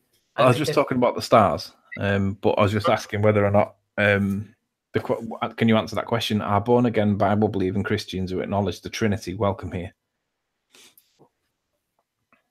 Come one, come all if you know you're not on a ball. Yeah. My answer to that, come one, come all if you know you're not living on what you were taught you were living on. You're all welcome. Doesn't matter what background or creed you're from. If you know you're not living on what you were living on, you're welcome. And even if you don't know and you just want to civilly go back and forth with people, you're welcome too. I also think that Johnny says, okay, look, it's Sleeping Warrior who's an idiot and does not understand basic physics. Well, I do understand that you can't have a curve and then claim we live on a ball if you can't prove that there's a curve. I do understand that gravity, you can't distinguish it against the effects of density itself relative to the medium it's in. Yet you all believe that it's true. I do understand that the Earth can't spin by virtue of the fact of the size of the radius means the tangential speed that we should experience would not be able to keep us on it. And it would certainly counteract the claims of gravity. So it's like, if you're going to believe gravity is a thing, then you've got to accept that tangential speed is also a thing. And let me guess, don't tell me they just cancel each other out. Well, I think Johnny's got to go back to the basic school books and question the physics himself, because I don't think it's me with the fault. Sorry, Johnny. Yeah, and to everyone that's in the chat room going back and forth, thank you very much for your input. I'm just gutted I haven't been able to see all of it. I haven't been able to interact with as much as I'd like to. Is there any questions in there that I've missed, or any other? I'm just sad that Ranty's not stopped long enough. I haven't spoke to him for. I think I've spoke to him maybe once on Nathan's show for like one sentence, and that's all I've seen. Who? What? Ranty. Is he in the chat room? No, he was before. He seems not to be now. Okay. Ninja Man says these guys actually think they're spinning at 1,040 miles per hour. I agree. I think you're a moron if you think that we're moving at that speed. So Johnny, why is it that you can fly east and west at the same speed and cover the same amount of distance? If the Earth's spinning underneath you and the atmosphere moves with it, then you should be able to go through, like, powered flight should make it faster one way and slower the other way because of the rotation of the Earth. Perhaps you can explain that one for us. It is one of the housekeeping questions. Anyway, so I guess for the next 12 months, I think we can wrap up and say that I think we all need to consider doing a little bit of soul searching, because I think we all need to like consider the possibility that we might be able to do a little bit like collectively and make more of a wave. But I do know that there's some interesting things that hopefully I'll get a response to in the next maybe month or so. And if we do get a positive response and we go public with the response, then I think that that's where we should really all focus our attention. Is it's going to be really cool. Yeah, I agree. Sorry, I didn't know my camera was off there. Yeah, I fully agree. I think that's where the attention should get focused. If we've got an avenue to go down that road, I think as many people that can collaborate on it, the better. I really liked what Marilyn Spirit Level said the other day about the curriculum and maybe getting people to work together to put together a foundation level of an alternative so that we can start offering something. It still won't be balanced, even if the school's only going to give an hour per annual year, annual school year. It still wouldn't be balanced, but it would be a start, right? It would be a start. You need to hook up with try and get her on a hangout with me so that we can have a hangout, and because I want to chat to this person. She's cool. Yeah. I'll tell you what, Richard Lopez is actually really good friends with her and lives quite close to her.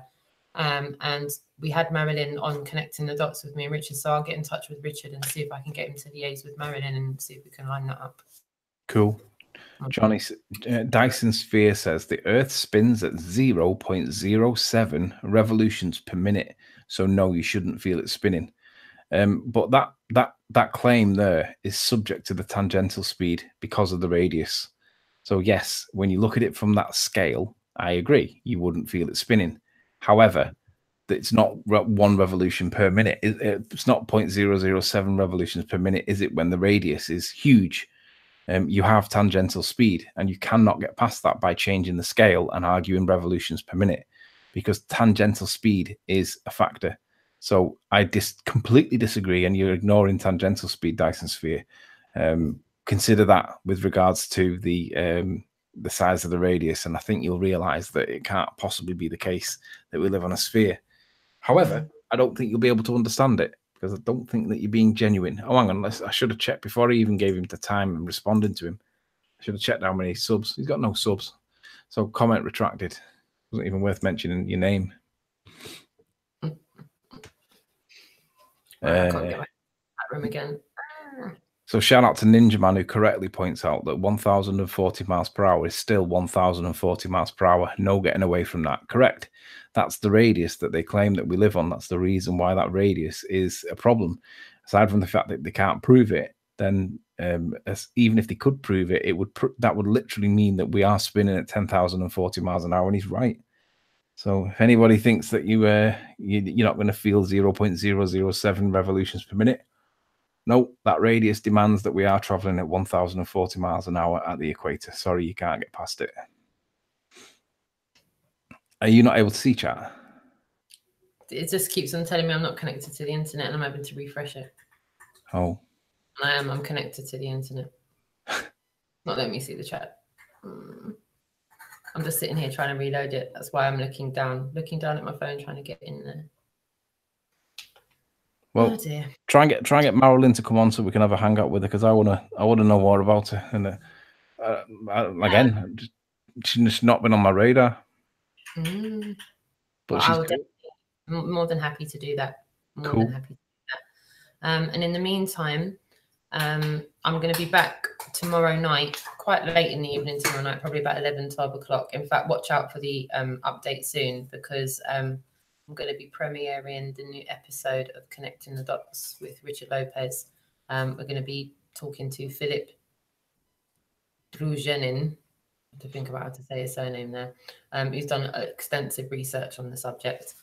So we've got that premiering tomorrow night, and because it's premiering, it's pre-recorded, so I'm going to be able to sit and watch it too, and hopefully learn a couple of things or two. That will just be the first of many times that Philip's going to come on and decipher some bits and pieces. So that'll be tomorrow night, and then on Tuesday evening, Robin and mine first podcast is going to be uploaded, and that's with Marilyn, who you were just speaking about. Yeah. I had a nice talk with her, so that's going to happen in the next couple of days. And when you're free again, if we could link up and talk some more about if we have anything further to discuss about the educational side of things as well. Definitely, yeah, definitely. Yeah. What time are we on now? 8:15. 8:15. Yeah, I reckon we wrap it up now, because I'm going to go down for some tea. Me too.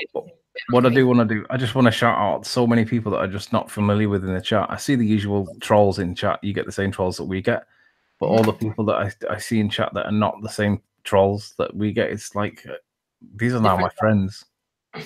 These are now my family, my friends, and I don't know any of them. There's lots. I'm almost in there. I've got my phone to load back up again. I'm going to try and get it in there. Trying. Okay, I'm in. So, Christopher, thanks for tuning in. Johnny, thanks for tuning in. Dyson Sphere. Edgar Mendex, Music Freak MC, thanks for tuning in. Chris UK, hello, my darling, thanks for being here. Johnny, thanks for tuning in. Triffid Face 1, thanks for tuning in. Intellectual Ketchup, thanks for tuning in. Ninja Man, thanks for being here. Lou as well. Ricardo Montalvo, thanks for tuning in. Gary Yogi. No, I don't know, because I haven't seen the chat who I'm actually shouting out, so I'm just saying names. So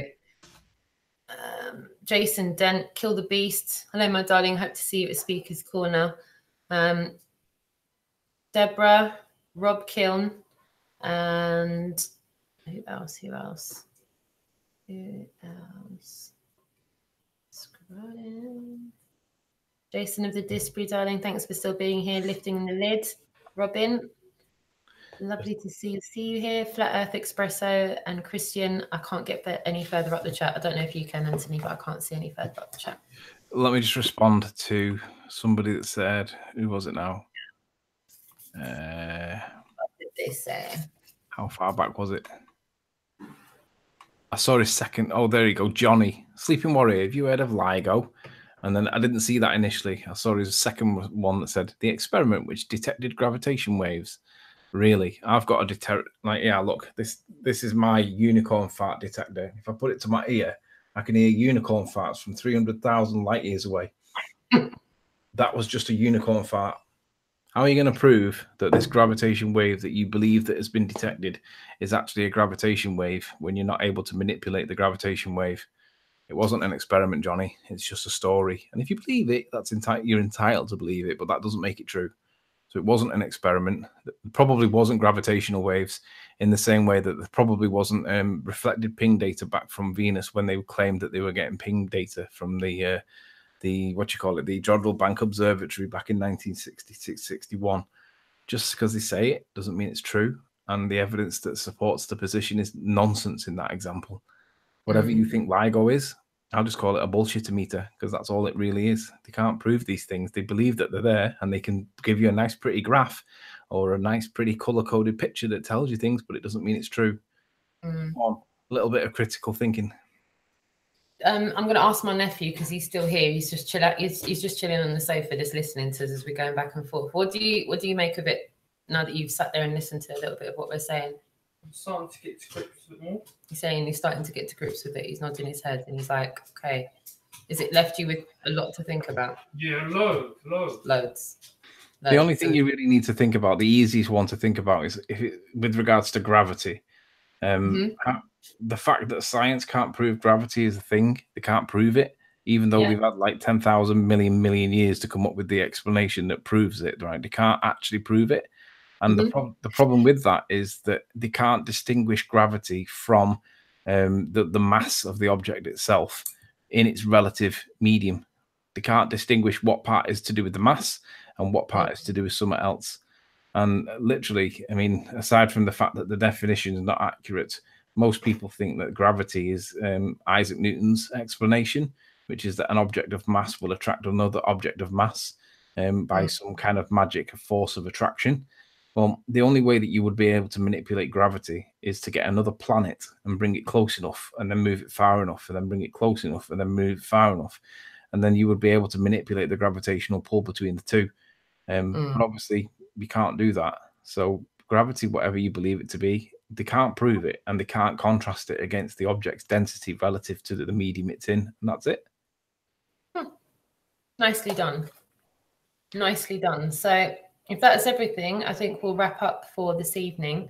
I've left my nephew with a lot to think about. And as I said, next week, Sunday, I'm going to be at Speaker's Corner. So no matter where you live in the UK, if you want to come down to London for the day, it's a full day at Speaker's Corner from like midday to about 9 p.m. at night. So it's like 9 hours. It's a long, it doesn't feel like 9 hours when you're there, though. I promise you that. You literally feel like you're there for a couple of hours. I would if it wasn't so far away. It's like I said to Ranty, I'm not doing a London trip and back in a day. It's too much. It's a reach. Although I do have regular people that come from like Wolverhampton and Manchester. There are people that do make pilgrimages down to Speaker's Corner from there on a regular basis. Barry, if you're watching, Barry, you know you are, Barry. Big up, Barry. Well, I'll tell you what, if Ninja Man tries it, I think I might jump. We'll jump the train together, Ninja Man. Possibly. Listen, I want to encourage all of you, no matter who you are, please do. Like I said, listen, if any of you silent ones are watching this right now, I don't know how you put a signal in the chat room, but I can vouch for people that have said they've traveled hundreds of miles just to go to Speaker's Corner. And it is a full day. It's not a couple of hours. It's like from midday to 9, 10. I know for a fact that Dave Manuel and Eco Dave have been there until Eco Dave for sure has been there until like 10, 11 o'clock at night. Yeah. And there's still people going at like midnight, 1 o'clock in the morning. Do they do it every day or is it only at weekends? Only on a Sunday. Right. Only on a Sunday. You go there on any other day of the week and it's a ghost town. Even when it was pouring of rain, there was hundreds of people there. Now, how did they get the message across to a big crowd? Did they use PA systems of some kind? Well, we did kind of. Was that inside the house or out? I don't know, I think it was upstairs. Yeah, it didn't sound good, did it? I think my son might be taking Fortnite game out on his on his pad. I think we just heard Smash Bang Wallop upstairs. No, we did take a megaphone. We did consider using it. I don't know if anyone in the chat room can help me with this. Did we get told we can't use it? I'm not sure we did get told we couldn't use it. But you are encouraged to get on your soapbox. So you are encouraged to take a little 2-step ladder and get up there. And the last time we were there, we saw Dave, you know, elevate his voice. And that's not the first time Dave's elevated his voice. They elevated it for the first time back in June, and raised his voice above everyone else's. I know for a fact, big shout out to Dave Marsh, because I know for a fact that whether he's deleted it or not, there was one time I went with Dave and my partner. Dave came down and stayed at ours, and we went to Speaker's Corner together. And Dave was rolling as soon as we got to Speaker's Corner, and everything was fine. We put down, I had my posters actually. I've still got them actually. And we put the posters down, and within seconds, there was like 6 trolls doing a semicircle around us. My partner stood back. Dave was rolling, and they all just went for me. And before I knew it, I was like Dave Manor. I was like at the top of my lungs, like fully. What is that? Oh, right outside the door. Sounds like someone's letting off fireworks right outside my front door, like literally outside my front door. Where was I? Yeah, I had to elevate my voice to the elevation of what Dave Manor had, and I ended up elevating. Anyway, let's just say Dave Marsh said, "Yeah, I won't pop that in the edited bit at the end." And I was like, "Really? Was it bad?" It wasn't. I was giving out bad information. It was just, I think you saw in a nutshell how not seriously they take a female when a female elevates her voice. It's different when a man does it down there, because I've seen Dave Manor do it a good few times, and they don't react to him in the way that they reacted to me. The way they reacted to me doing it was disgusting. So yeah, with that being said, I personally didn't raise my voice again down there, but I know Ruben has. I know the first time we went there, the megaphone went down. In fact, people were megaphoning out of the vehicles on the way there. You know why you're not allowed to use a megaphone? No, but I do know that some people have spoken to the police. Jason of the Disbury, if you've got any valid answers that you could help us with right now, because I know that you did you speak to the police? The police told us that they were druids.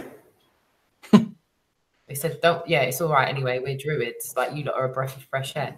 That's what they told us. Keep on coming back. It's nice to see you lot here. Well, do you know why they can't?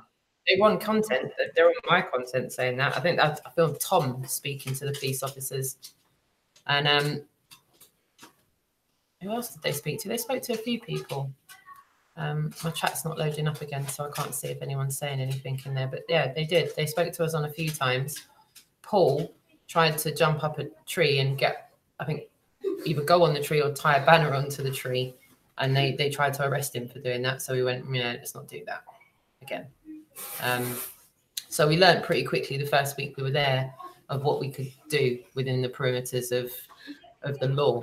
However, we were told that we weren't able to do a big spread of banners, but we've done that ever since and they haven't stopped us. So I think they do want us there.